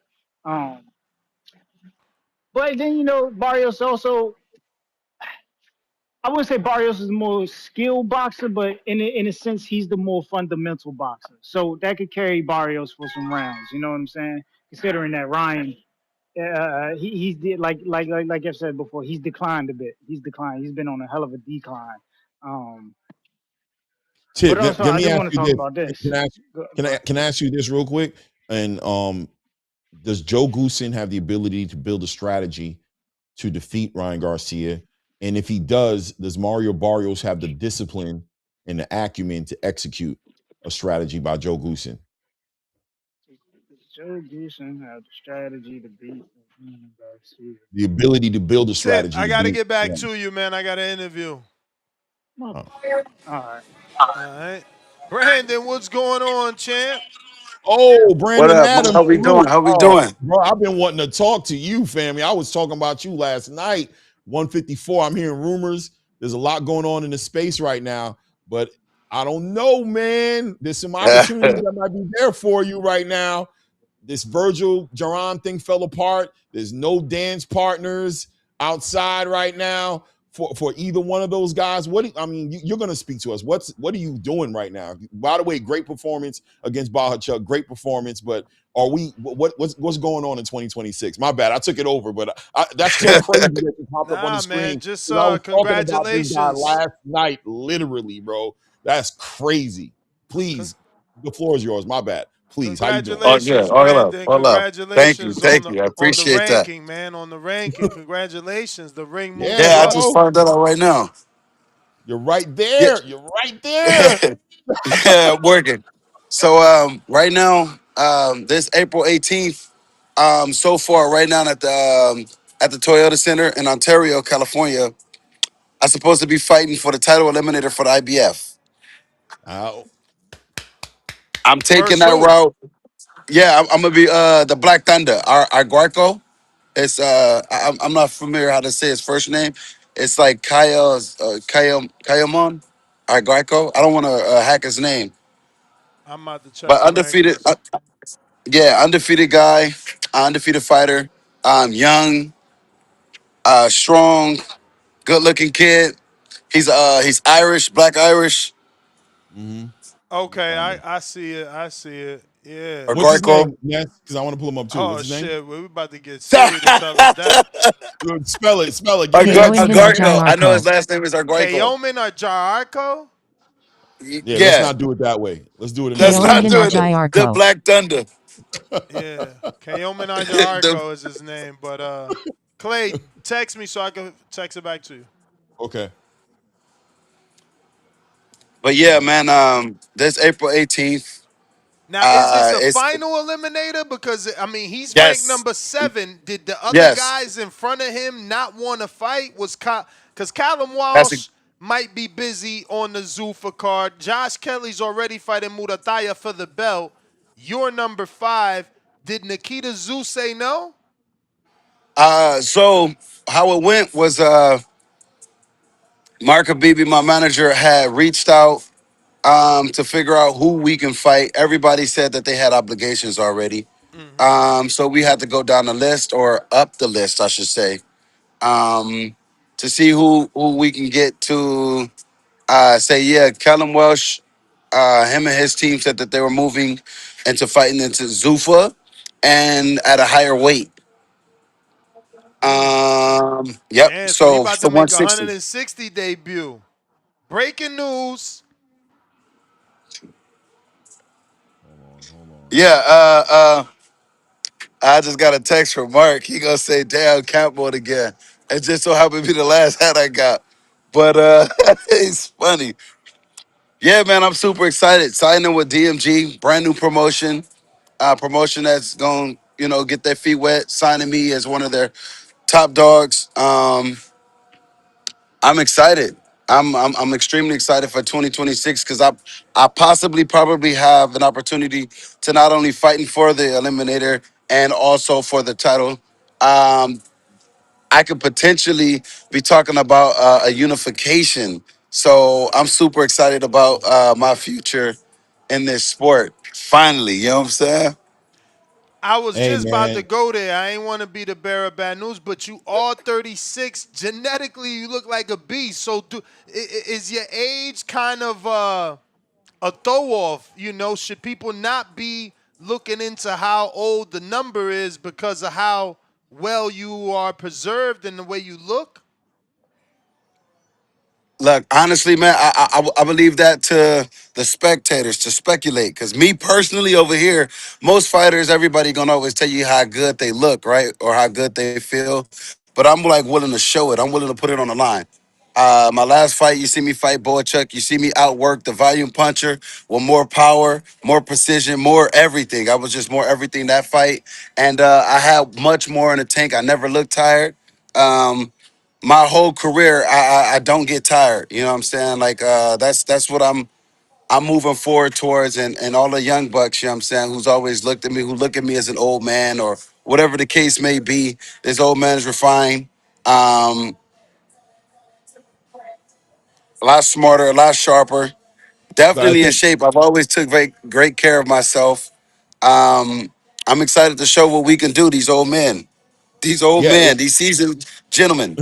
Well, listen, Brandon. I think that's the big thing, right? Is the fact that the athleticism usually goes away from fighters as they get older. But you showed in the Chuck fight. I mean, super athletic, and now you're combining that with years of experience. And I think people don't know about how valuable that is when that combination. It's like that perfect storm, right? The experience, and if you're able to weather it and keep your body where you want to keep it, all of a sudden you become an issue for anybody in the space, especially a young buck who's not used to the adversity and the reality of the war of attrition, right? 12 rounds of like figuring this out, that I've just been here so long, I'm just naturally the guy with the leverage, right? Well, not only do I take great care of myself, you know what I'm saying? I got great performance coaches and recovery. You know what I'm saying? As you can see, I'm pointing at this building right here. They take good care of me as much as I'm taking care of my body, eating the right food, fueling myself, man. And just around a whole bunch of positive people who's pushing for me to become a lot more than what I've been yesterday, man. So I'm grateful, man. Like I'm feeling good. This is my time. Like I never liked that my time had to come at this time because I wanted to fight. I wanted to be known when I was doing it, when I felt I was doing it right, when I was and I didn't get the opportunities from, whatever the case is, promotional, whatever the case is I didn't get it. And I've always, like I developed a chip on my shoulder, so I didn't give up, but I was very angry. I was very disappointed in how boxing how boxing could be, but it also matured me. It grew me up, you know what I'm saying, in many years mentally and physically. I was able to stay young because I wasn't extremely active. I wasn't tearing my body down. I just always worked out, always stayed in shape, uh, always had a very strong, positive group of people always pushing me, and that self belief system was extremely important, man. And here you are, or here we are today, having these conversations about me fighting all the champions and the young bucks of today's time, and ready to show proof that what I have is a very capability of becoming the world champion, an undisputed champion, if you will. Wow, that's the next question, and you answered it. So I won't ask you, but that's it. Is that at 36 years old? I was going to ask you, has the goal changed for you a little bit? Just is it, some fighters get in this chapter where they become more prize fighting orientated, right? They're like, I'm on my way out the door, so I'm trying to get the biggest fight and get the biggest bags. But you still got aspirations of becoming champion, unifying, undisputed, all those things that probably drove you to become a professional boxer. You're still in that same bag. You're still seeing that possibility for yourself. Yeah, Yeah, is it not not only do I money at see this it, level? huh? I mean, money's gonna come as long as I do what I'm supposed to. Money's gonna be there. Money's gonna be there as long as I'm winning and I'm staying friendly when I'm fighting. As long as you know what I'm saying, I'm dotting every T. I'm making sure I'm trying to put everybody out when I'm fighting, and I'm doing it strategical. I'm being smart about it. What you doing? You know what I'm saying? Like that's what people are paying for. That's what people want to see. They don't want to see Duff. I like boxing is boxing, and I always respect it for what it is. Whether you're a pure boxer or a boxer puncher, whatever the case is, me personally, I've learned that I don't have I'm not as great with my patience inside the ring as the pure boxers who can just snap and get off and move at angles and not rely on power. I like to rely on power. I like to hit people hard. I like for them to feel what's in front of them. I like to live up to the name, the cannon. So with that being said, man, I still see myself being a world champion. I still see myself being an undisputed champion. I see the landscape. I see who's all in front of me, and I respect everybody for what they're doing. But I also believe that if they in a ring with me, I'm going to show proof. And that that that mentality was always there. But something really struck a nerve when I fought in that overtime tournament and got robbed. When I fought in that overtime tournament and I got robbed, it really struck a nerve, man. And ever since, um, I'm I'm I'm like I said before, man. I'm like the Punisher now, and I want everybody to feel everybody who felt, everybody from Greece or wherever the hell anybody's from, who go. I mean, it was a close fight. Like, nah, I skillfully dismantled him, and you guys gave it to him because he was punching me in the dick. So from now on, for the rest of my Yeah. career, I will be a dick and make sure I put everybody down. Okay, so two questions. One, as far as the super welterweight or junior middleweight, whatever they're calling it nowadays, division is concerned, are you comfortable in this division, like 160? I mean, this is 154. You're very comfortable here, and I'm saying that off the strength of obviously a rehydration clause and things of that nature that's involved with the IBF sanctioning body. I'm looking at the rankings here. I'm looking at a Kalen Walsh in front of you, who's going to be over at Zuffa, but I'm looking at Josh Kelly, obviously, who's going to be fighting for fighting Bakram. This puts you right in position to, I guess, get that winner because this is the eliminator. The rehydration clause, the 154 division. Is this a division you see yourself for the long term? Is this the undisputed division, or are you playing it by ear as far as how you're dealing with that weight cut at 154? Well, um, to be honest, I'm gonna do what's necessary. I've always done what was necessary. I'm gonna make weight. I'm gonna make sure that I win the world title and it's gonna be mine, and it won't be he missed the weight. I'm gonna make sure I do everything that I do, and I'm gonna come in strong and sharp. I won't be weak. I have something within me that age does help refine, and That's literally, man, like the resilience. My whole career I've been resilient, but now I've learned the definition of resilient. I have become the definition of resilient when it comes to the sport of boxing. And in today's time, I mean, everybody's got their own story, but if you just go ahead and map out how mine went and how I've stuck and just kept my nose to the dirt and just kept grinding, kept working, I can honestly say that there has not been a fighter has been having so many ups and downs in their careers and still up this very moment, at this very point right now, is here where I am and doing it at this profound level. So I'm grateful. I'm honored to be, and I'm going to live up to what I am. Okay, man. So I mean, we'll see it in the ring for sure. But I definitely question that because I know you fought at 160 before, and now you're at 154, and I was just like, this is an interesting, sanctioning body to decide to, chase that belt down. I was just wondering how comfortable you were, right, at 154. And have you been working with the rehydration clause? And that last fight against Boachuk, there was no rehydration clause, right? No, there was no dehydration clause. Right. But me, I didn't grow up in traditional boxing, so I never was afraid of the weight class division or however you want to call it, because I know it's a lot of fighters who fight at 47 because they're afraid of fighting at 54. It's a lot of fighters who's fighting at 54 who's afraid of fighting at 60 because they want to strategically be very strategical. Me, I came up, I was a street fighter before I was a boxer, so my mentality, was always like, it don't matter how big you are, it don't matter what you are, it don't matter what this is. I get in the ring and I fight any man because who accepted it, and we both supposed to have made weight. So Fitz gonna talk. I didn't shy away when I fought against Jamal when he was at his tippy top best. After his fight with me, that's when he went downhill. But while he and I was fighting, he was at his best. He trained. Jamal was mauled, and everybody was afraid of him. That's when he was supposed to fight Triple G, Canelo, and all that. And when we got in the ring, even though he was much bigger than me, it didn't appear like that when we were fighting. I held my own. I'm gonna hold my own against the 54 division guys. Um, I know, when guys are a little smarter, they come with a little more skills, a little more hand speed. They got to think a lot more. But I'm a thinker, and that's why I've been able to survive and work as long as I've been. I've been this diligent because I do have a mind, and I'm just thinking about how I can conquer this whole division. Champ, what's your thoughts on Boots and Virgil not being able to get it on? That is in your division, and who would you rather see win because you think it's a bigger fight for you? Not that you wish, any harm or foul on anybody. Is just, for Brandon Adams, the Boots fight is bigger. For Brandon Adams, the Virgil Ortiz fight is bigger. Okay.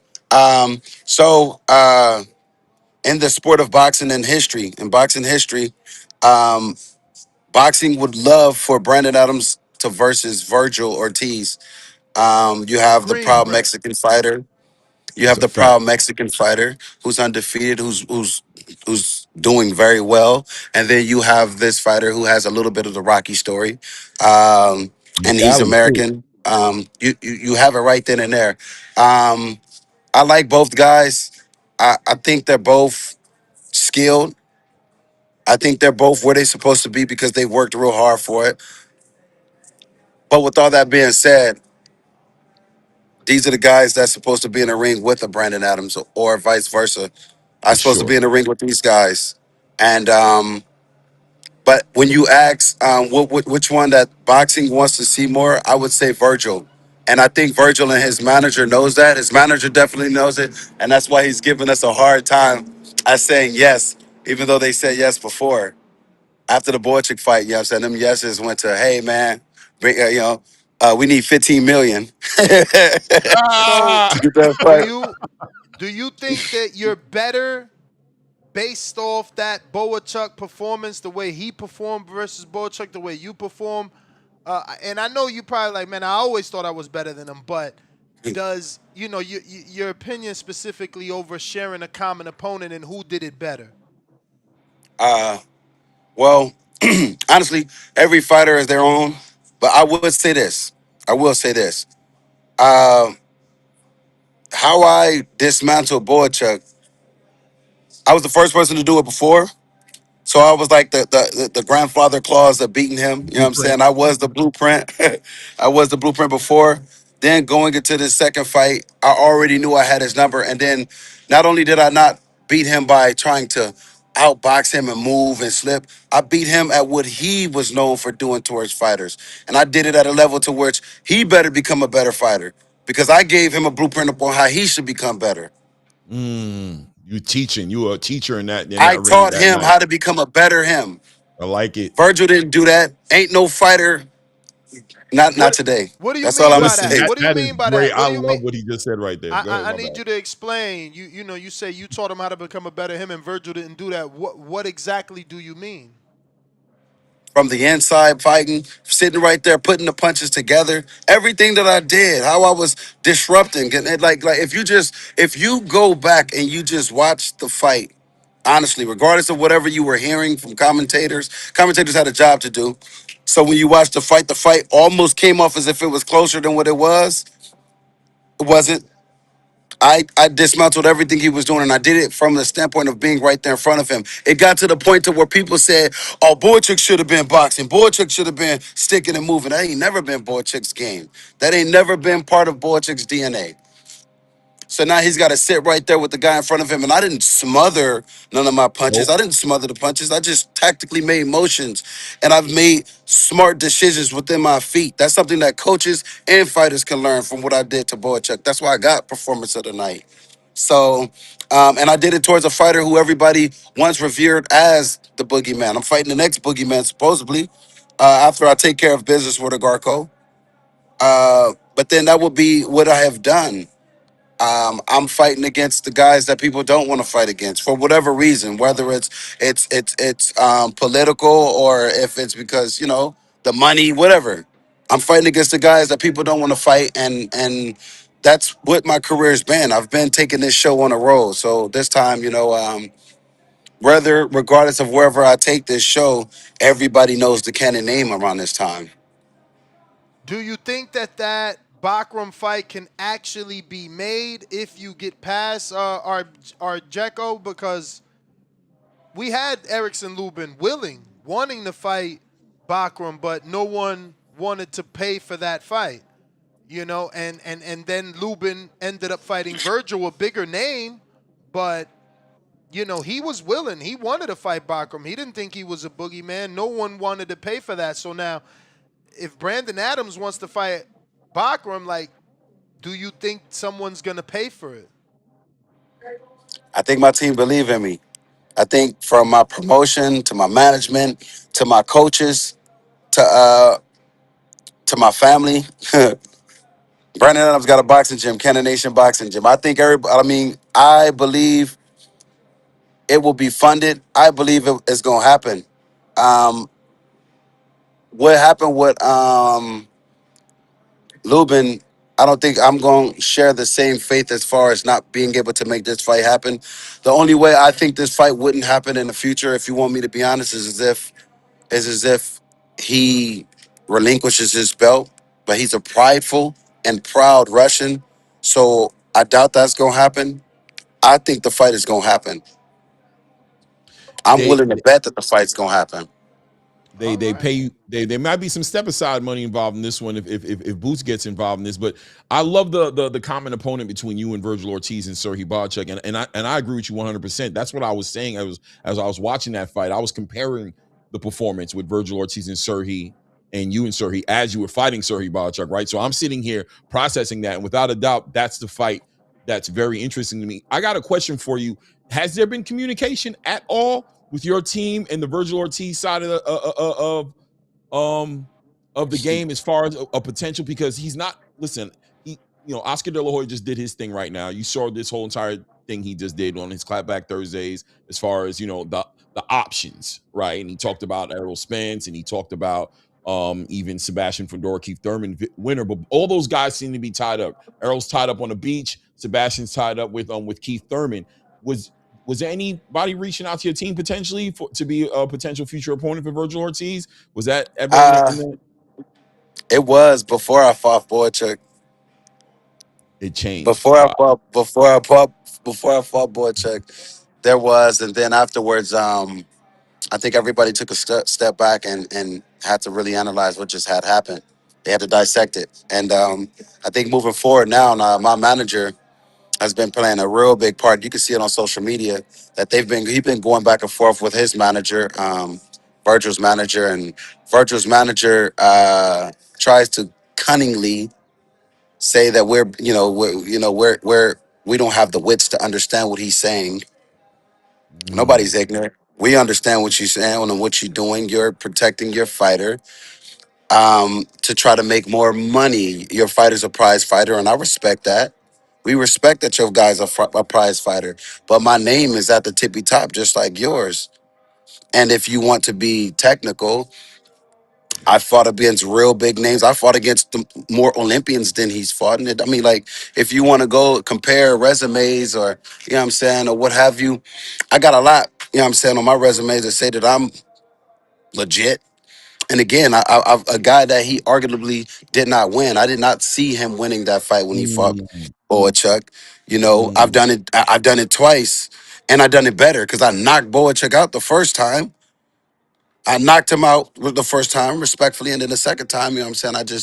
I beat him down every round Right. that he decided to And you continue. beat him after the experience of being with Virgil. So you beat the better version of Sergey Barchuk, the guy who was on the trajectory to be one of the names. No, you beat. That was a very significant win, man. Put you right back in the conversation, without a doubt. And I believe you're like number 2 right now in the WBC Yeah, rankings, just right? So you're no, right no, no, no. behind. Yeah, number Yeah, 2 in the let me jump WBC. in there because that's what I was waiting on. Your number 2, is that gonna jeopardize your status with the WBC doing an eliminator with the IBF? Well, like to hope not. We went to these conventions to show face, to remind the people who I was. I'm sure everybody in there knew who I have been. I've been around in the top 10 of every division, every ranking for the last 10 years. You know, when I do fight, my name is in there, so I am recognizable to those folks up in there. Um, I went up there and I went to go let everybody know my route, the route we're taking, me and my manager.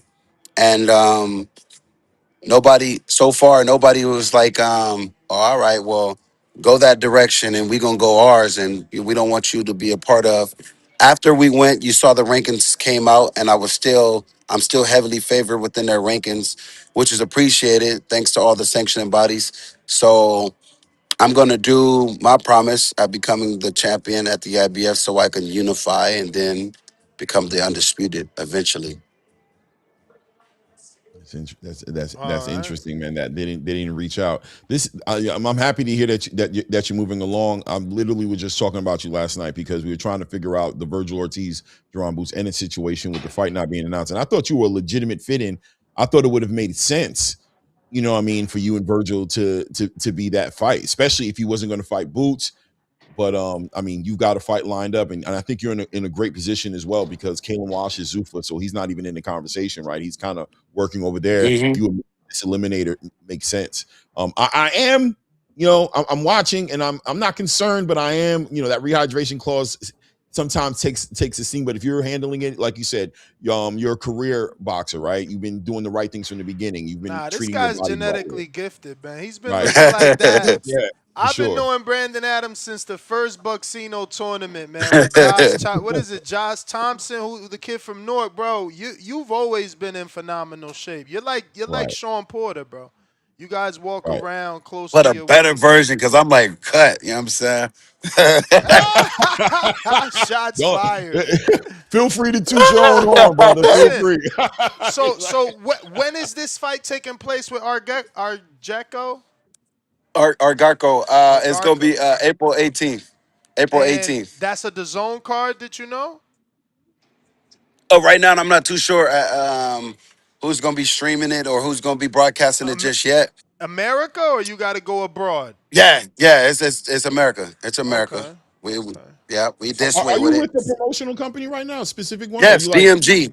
DMG. DMG? I just joined DMG's promotions. Yeah, What does man, like I that said, What does they're new that stand promotion. for? DMG? Yeah. Yeah. That's David M. Promotions. I forget what the G stands for. I'm not sure if that's his last name as well. I doubt it. But let me get out the sun. My bad, y'all. I didn't You mean good? that You to good? make that sound. But yeah, DMG is a new promotion, man, and they coming in hot. And they want to try to make real big things happen, and that's why they signed me. Um, and they're a fresh look, man. They're new. They don't have the pedigree and the resume as all the other promotions, but truthfully speaking, man, for a personal reason why I started with somebody completely new. If you look at my team, I mean, everything is pretty much revamped and new. Uh, so I didn't want to go with a promotion that has kind of snuffed me back when. I wanted to work with, a lot of these big name promotions when I was coming up. And I thought I was, good enough for them to come and scout me out. But, they respectfully declined and was like, hey, man, we got all of our fighters already. We got a bunch of good fighters over here. So we're not looking your direction. And now this is a great opportunity to make DMG a have a world champion, not only a world champion, but an undisputed champion who just came fresh into the game. It will speak volume. And it won't be of a promotion that which everybody have already known of, but now they know. Let me ask you. I'm hearing that Bakram is eyeing Boots. Obviously, he has to fight Josh Kelly. Yeah. If does do you need to know the number, which I cannot give you?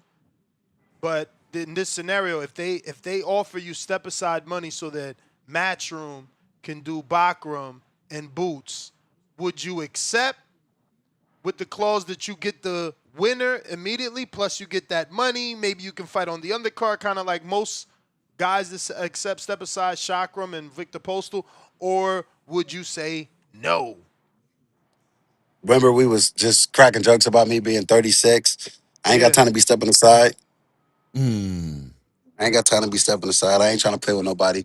I ain't up in here to be like, oh, okay, man. Well, I am a prize fighter, but I'm gonna get my prizes when I go and fight. Respectfully, man, I ain't turning down nothing. I've, Absolutely. I've worked for my opportunity. I ain't stepping aside. Anything could happen. Nobody's promised tomorrow. I'm gonna make sure today that I get the opportunity to do it my way. Ooh, I got a question, right? And I don't know how comfortable you're going to be with answering it, but I'm going to ask it anyway. It's about another fighter, right? But because you spoke earlier about the supporting cast, you seem to really be, empowered by that. You talked about your team believes in you, your management believes in you, and they show and prove by putting you in front of these opportunities, right? Not questioning your abilities to execute in these situations. How important is that for a fighter? Because I'm bringing that full circle to the fact that we're watching this negotiation that just happened between Oscar De La Hoya, right, and Eddie Hearn over this Virgil Ortiz situation. And the consensus around the boxing space right now is there an issue with the confidence that team may have around Virgil Ortiz to make this such a difficult fight to push forward? Do you see that? Do you see that as a potential? And you yourself had the experience of watching how they've negotiated with you ever since the Barchuk fight, and they had a lot of interest in you before. Is that an important part of the game, and how does that affect the psychology of a fighter to know that that team is supporting you 100% and believes in you like that? I think it's important for your team to believe in you. Yes, very true. But also believe that I kind of don't know which direction that his management, his team is really going. I know they want, what's best for him, but I also know that, when you're dealing with people who know everything and know all things, you'll always run into issues. Uh, I know I don't know it all. I know I don't know everything. I know that I don't know a whole too much, and I'm completely grateful for that, for not being the know-it-all. You know what I'm saying? I'm not trying to be Solomon. Um I honestly believe that the reason why things aren't happening is because they can't come to an agreement up upon a dollar amount. Honestly, I think that's the only reason why this fight isn't happening is they're not agreeing upon a dollar amount, and it's unfortunate because I feel like if they do what they're supposed to do, honestly, even if this fight, they don't make the amount that they wanted to make this fight, I feel like the next fight after, They for sure should, because then they will become that much of a superstar. I mean, you have two of the top guys in the division fighting each other, and both of those guys make good money now. And if I'm not mistaken, I mean, I'm not pocket watching, but I would like to think that they both are making. They're in that 1%, and if they fight each other, and if they both put on a hell of a performance, I don't think somebody's money's just gonna dwindle like a mud either. I think they both going. They're still gonna become. They're still gonna be superstars. One's just gonna be a star, probably a little higher than the other, and that's what I believe. So I don't know. I don't know. Final question: you get an opportunity to make a big fight, with a fighter, with the big fight, right? Do you go 50-50, or do you stand on your ground and do you take the 60-40, or do you stand on the ground and walk away for the 50-50 split? Well, right now, you know what I'm saying, that how I'm feeling, honestly, man, I don't mind taking that 50-50. I'm being honest. Yeah. I don't mind taking the 50-50. I'm going after legacy. Like I said, man, I do what I'm supposed to do. The money's gonna come after. I even just said that about the fight between Boots and Ortiz. I think, like, even if the money didn't seem completely all the way right this fight, I feel like the next fight for sure is gonna be great, because that's the promise they make towards the sport. But everybody's businessmen now, and I respect that, because I'm trying to do business. I got a big family. You know what I'm saying? I got a big family. I got a lot of people who look up to me, and a lot of people that I'm taking care of. So I get it, but at the same time, man, that selfishness in me would go 50-50 to make sure that I'm going after what I want to. And what I want, what I've always wanted, was to become your world champion and to conduct myself like a world champion. Facts. I'll leave it there. I won't Champ, go too so much deeper.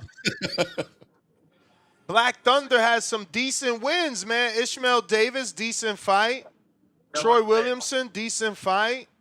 Not on your level, I mean, in terms of who you faced, but Southern California seems University. like he's being brought up pretty Yeah. okay. Yeah. That's Yeah, awesome. and I'm sure they took this fight because they believe he's gonna win, and I love that for them. I love that they believe that they're gonna win. That's what's gonna make the fight more entertaining. And I honestly just, those names don't mean anything to me.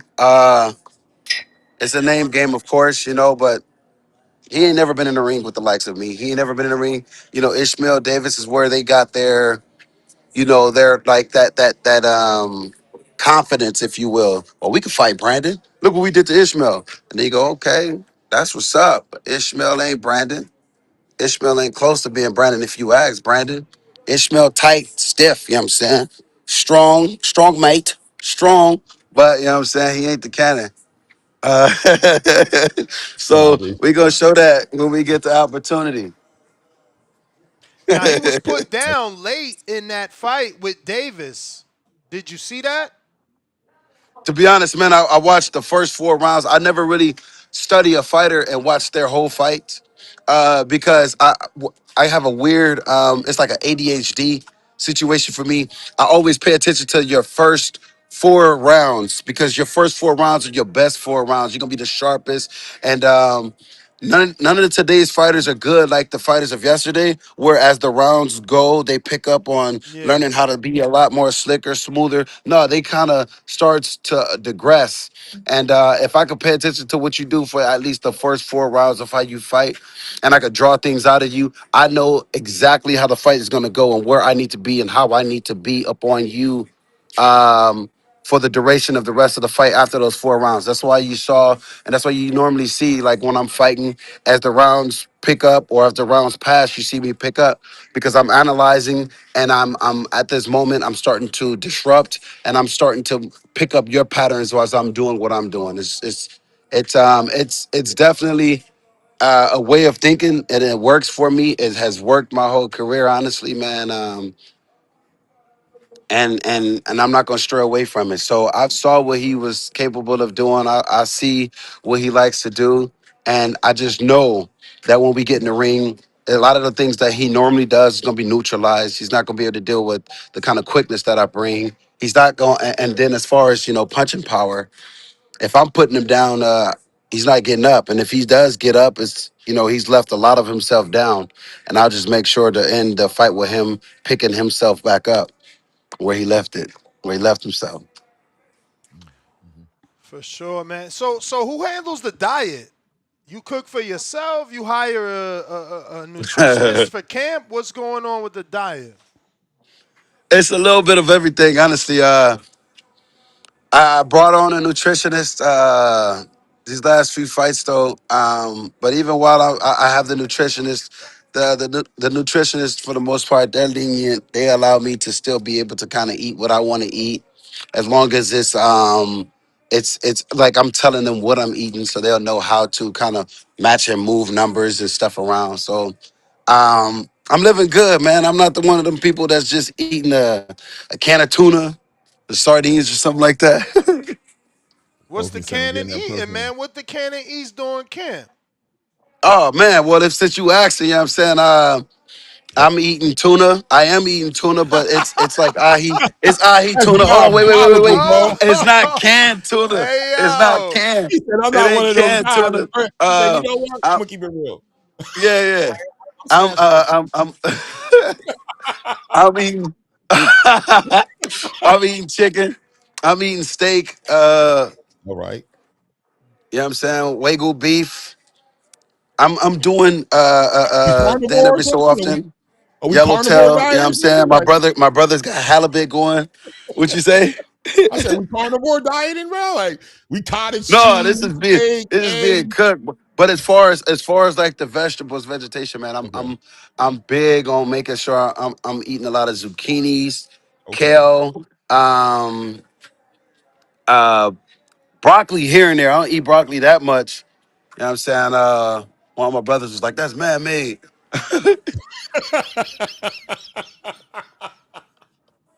It's all man made. Tell them it's all man made. It's 2026. It's all man made, Yeah, bro. everything is. But what's up, brother? But honestly, man, beets. I'm eating a lot of beets, a lot of ginger. Beets, man. I be eating beets, man. It's crazy. Beets Ginger. and Why pineapple. ginger? Ginger, Ginger, you know what like I'm saying? raw Just to make sure ginger? the stomach. Yeah. Wild ginger. I'm not even lying to you, man. It's just to make sure that the stomach is right. Make That's sure what's that up. I'm regulated. You know what I'm saying? Regulators. I'm talking about Yeah. 3 times a day. Making sure I'm Listen, clean. talk about it. Yeah, you know what I'm saying? No Wait, so parasites. We ginger. destroying Wait. So everything. you telling me ginger sending you to the bathroom 3 times a day? Hell yeah, it does. You ain't never tried it? Nah. Yeah, Yeah. start eating that ginger, you know what I'm saying? If you really trying to be a little healthier, you know what I'm saying? Start paying attention, you know what I'm saying, to what the Asian culture be eating. You watch, man, they drinking warm tea all the damn time. They, you know what I'm saying? Like to be honest, man, like they have this way of cleaning out your digestive system, in which us Americans, you know what I'm saying, we don't be follow suiting.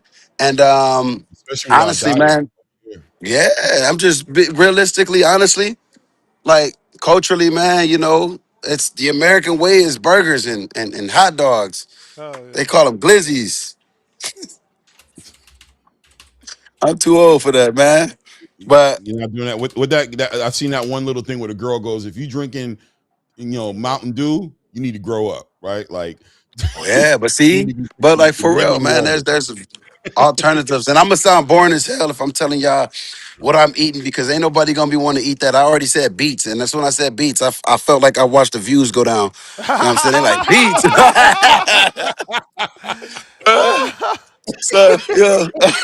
Yeah, that was definitely a moment. That was Yeah, a because it ain't fun, man. It is not fun eating when I'm eating asparagus. You know what I'm saying? You blackened chicken, but blackened fish. But like I said, it's important because I am where I'm at. I'm still one of the top athletes. Every time when I take my shirt off at the weigh-ins, I look phenomenal. When I'm coming to the fight and I got my shirt off, still I look phenomenal. Some fighters they go to the weigh-in, they ripped, and then at the fight, you know what I'm saying, it just disappeared. Their body go back to a pill. being Yeah, you know what I'm bullied. saying? Yeah, I'm making sure that, you know what I'm saying, the before and after pictures look amazing. And it's about what you eat and how you scoping your body. So, I'm having fun with it, dude. And if you're really trying to figure out what I'll start doing is I'll start posting what I eat. I've never been a poster, man. Never been a poster boy. I just too many older heads always used to tell me, you know what I'm saying? It was just respect. You know, you just like, man, you don't want to tell everybody what you're doing, man. You respectfully, dude, you don't want to be putting all your information out there. And also all the old trainers, they're like, man, when we working on something, you ain't got to go broadcast what we working on. You ain't got to go kiss and tell all the time. But maybe I could be helping somebody. So let me stop looking at it from that point of view and start Right. helping folks. You know what I'm saying? Get these workouts in. Not only get these workouts in, but I'll show you guys what I'm eating. I'll start showing people what I'm eating. That's gonna be that's a journey. But I'm gonna do it. I'm gonna do it, you know what I'm saying? So y'all can see. Maybe y'all could get into it, you know what I'm saying? I can start seeing, you know what I'm saying? Y'all look like the 50 Cent video I need when he to, was in the man. club doing the upside down pull-ups. Yeah, That'd yeah, be yeah. great if You I could come, see Nestor pulling that off, you know what I'm you come saying? in an experiment, right? Like you know, lab Put experiment. it Hey together. yo, if all I gotta do is eat ginger 3 times a day, I'm on it. No, but the ginger is good at like the anti-inflammatory things. You know what I'm saying? Yeah, It helps with the digestion. It is a super powerful like a superfood to a degree. Like it has so many benefits, yeah. including it in your regimen. But beets is just so earthy and it just dominates whatever it touches. Like whatever it touches, it just takes it over, bro. It Like does, bro. That's why I told you, man. The secret to it, honestly, man, is like if you go beets, you have to put pineapple. You have to mix those two together, okay, cause Beets and yeah, pineapples beets and pineapples, bro. yeah. in a Both, bowl no, No, so no, no, no, no, no. Blend that. Blend it. and drink Blend it. it. Make you a ain't ju- gonna Oh, like. I yeah. yo, You don't care got. what Brandon's saying right now. You shit ain't gonna like taste purple. no You pineapples, drinking bro. purple drinks Beets out is here, man. diesel, bro. It's taking everything down with it. Anything beets touches, it's gonna stay in your clothes. It's gonna take over the smoothie. It's gonna take when you go to the bathroom. You're gonna know you ate beets because it's gonna Damn. it's gonna come out. That is a super potent food right there. Beets, bro. It It wins. just depends on how organic it is. You know what I'm saying? Yeah. Some of the, It's like melanin. It's like black people. Once you touch us, you black. Ain't no, you know what I'm saying? Whatever we touch, that's what you are. I don't care what you were going in. Shorty, if you oh plan on shit, pushing your man. race, you messed up with me. I'm taking over. My genes win. That's what beats is. Yeah. He ain't lying. He ain't lying at all. Hey, But champ, just man. try it. No Nah, we doubt, no gonna doubt. try. Listen, I don't want to keep you too long. I do appreciate your time.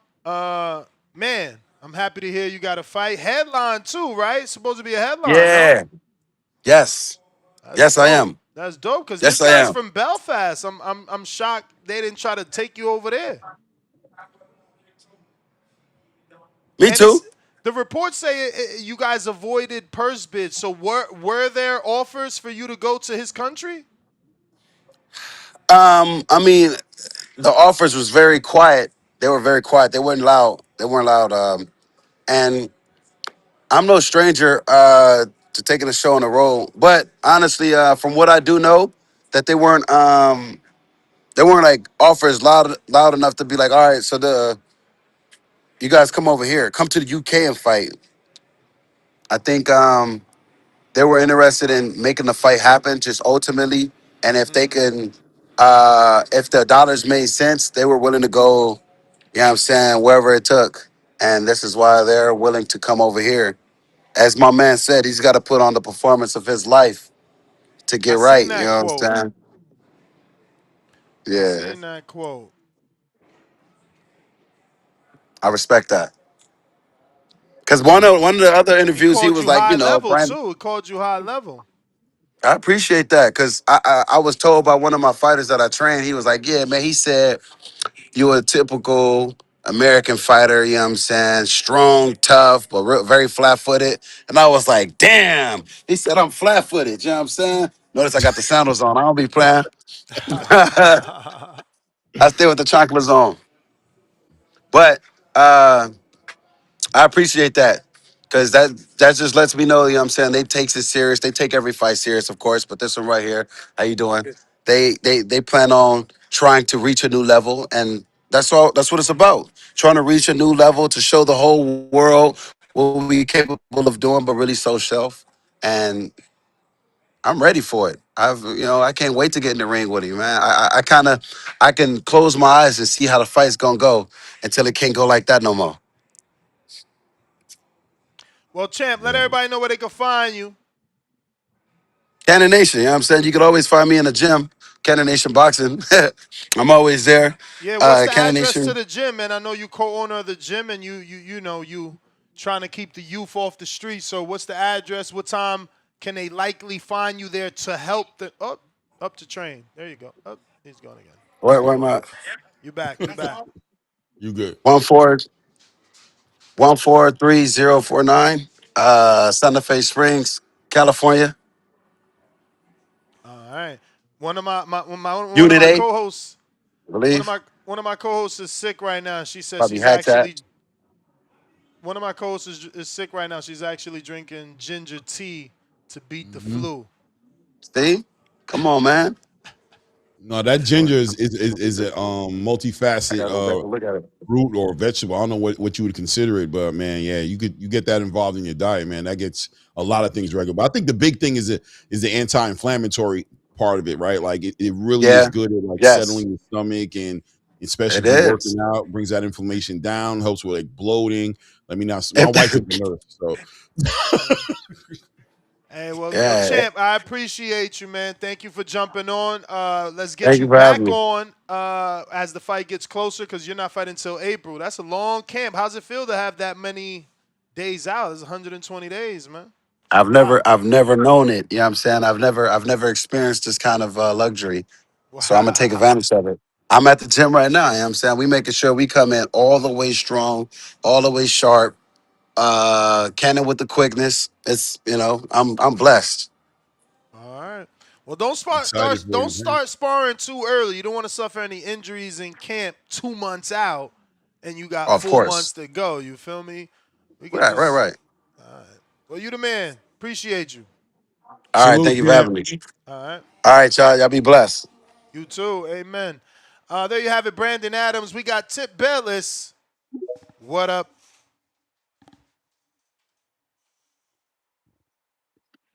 Tip was good. You probably muted. Yeah, no, I'm back. Yeah, man. Shout out to Shannon and Cannon Briggs, man. Shout out to Shannon and Cannon And Briggs. Cannon Adams. Nah. He said Yo, they got the Briggs. same genetics. He said, "Hey, champ, let's go, champ."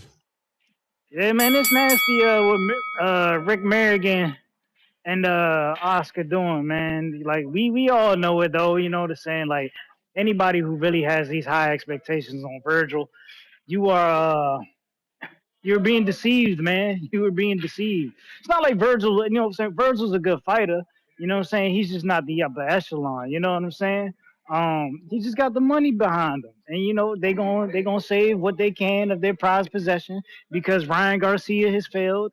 And then you got the other kid, Rocha who's failed. And just damn near everybody at Golden Boy has been failing. So you know what I'm saying? Their last result is Virgil Ortiz. So you gotta protect that. You gotta protect that, man. So I get it. I get it, man. We're not gonna put Virgil in tough fights unless we think he can win them. You know, that's what it is, and that's what's going on over at Golden Boy right now, man. You know, it's kind of But shameful. you just Kind of gotta believe shameful. that. You gotta believe that Virgil doesn't believe that, and that's why I asked Brandon Adams about that, right? Just how important that is for him to know his team believes in his ability to do what he has to do. But I mean, the negotiations does look like it kind of speaks to the confidence, right? Because if it's about the fight and you know that the opportunities are going to get that much bigger and make you that guy in boxing, if you beat somebody like Jerome Boots Ennis, you would think you would make making the fight the priority over the money. And once again, respecting these fighters, right, as prize fighters, and not trying to speak on their money, but just saying, do you allow 60-40 split to get in the way of winning a fight like this and being involved in a fight of this magnitude for 2026, if you that confident in what you can do in the ring? Well, I don't think either side is as confident as they think they are. Because I mean, shit, if Eddie Hearn is as confident in Boots as he thinks he is, yo, go, fuck it, we taking the 40. You know what I'm saying? I know my guy's gonna beat Virgil. He taking the 40. You know what I'm saying? Like, why not? You know, we beat this dude. We on to the next. We the face of 154 now. You know what I'm saying? Like, I I agree with don't that. know. You know what I'm saying? It's questions on both sides, honestly. But then again, you know, this is the sport of boxing. You know, it's prize fighting. Why we Do, gonna do have you these two dudes fight and there ain't no title on the line? Tip, do you get to a point where you push back at you operate on principles, right? Where it's like, no, I'm just not going to let you bully me just because you think you have me. Like, is Boots been just conceding to a lot of, because you heard about the sacrifices he made to make the Stanionis fight happen. You know what I'm saying? Is he over that chapter in his career? Do the principles start to show up in that kind of way in a situation like this, where it's not just fear? Uh not at this moment, in my opinion. Not at this moment. Still need a little bit more time. Like I said, I You mean, may feel if like he it's used to your take a time, fight like this, then he could do but it's whatever he not your wants. time. You know what I'm saying? After that, like, you hold all the cards. You know what I'm saying? Can't nobody say That shit. is the I bell. mean, Tip Bellis. oh damn, how that a bill? What? Yeah, man, it rings, man. It rings. Bro, I got like three. Hold on, I had a king counter from yesterday, and I had a counter punch I sent Hey, in man, you with gotta the tell me 20 what that you I gonna sent. use. You gotta tell me what you gonna use, man. That was the bell, Yeah, though. man, just run me for all three of them. I'm gonna use all three of them. Hey, show cut off yesterday. Yeah, run me. Yeah, no. What was that? What was Happened that? yesterday? Yeah, no. Did the internet go out or something over there? Like, it didn't seem like it just cut off, Ness. Yeah, man, my internet, bro. That's the only thing I hate about Florida, bro. It's fucking bullshit internet out here. Bullshit internet. I We got knew this though. Optimum out here, which is at least, you know, a known company. It used to be Cablevision. They've been around forever. The only other option I got is Frontier, and I never even heard of that. Fuck. Well, I All I thought know, you'd have been on Starlink by now. I thought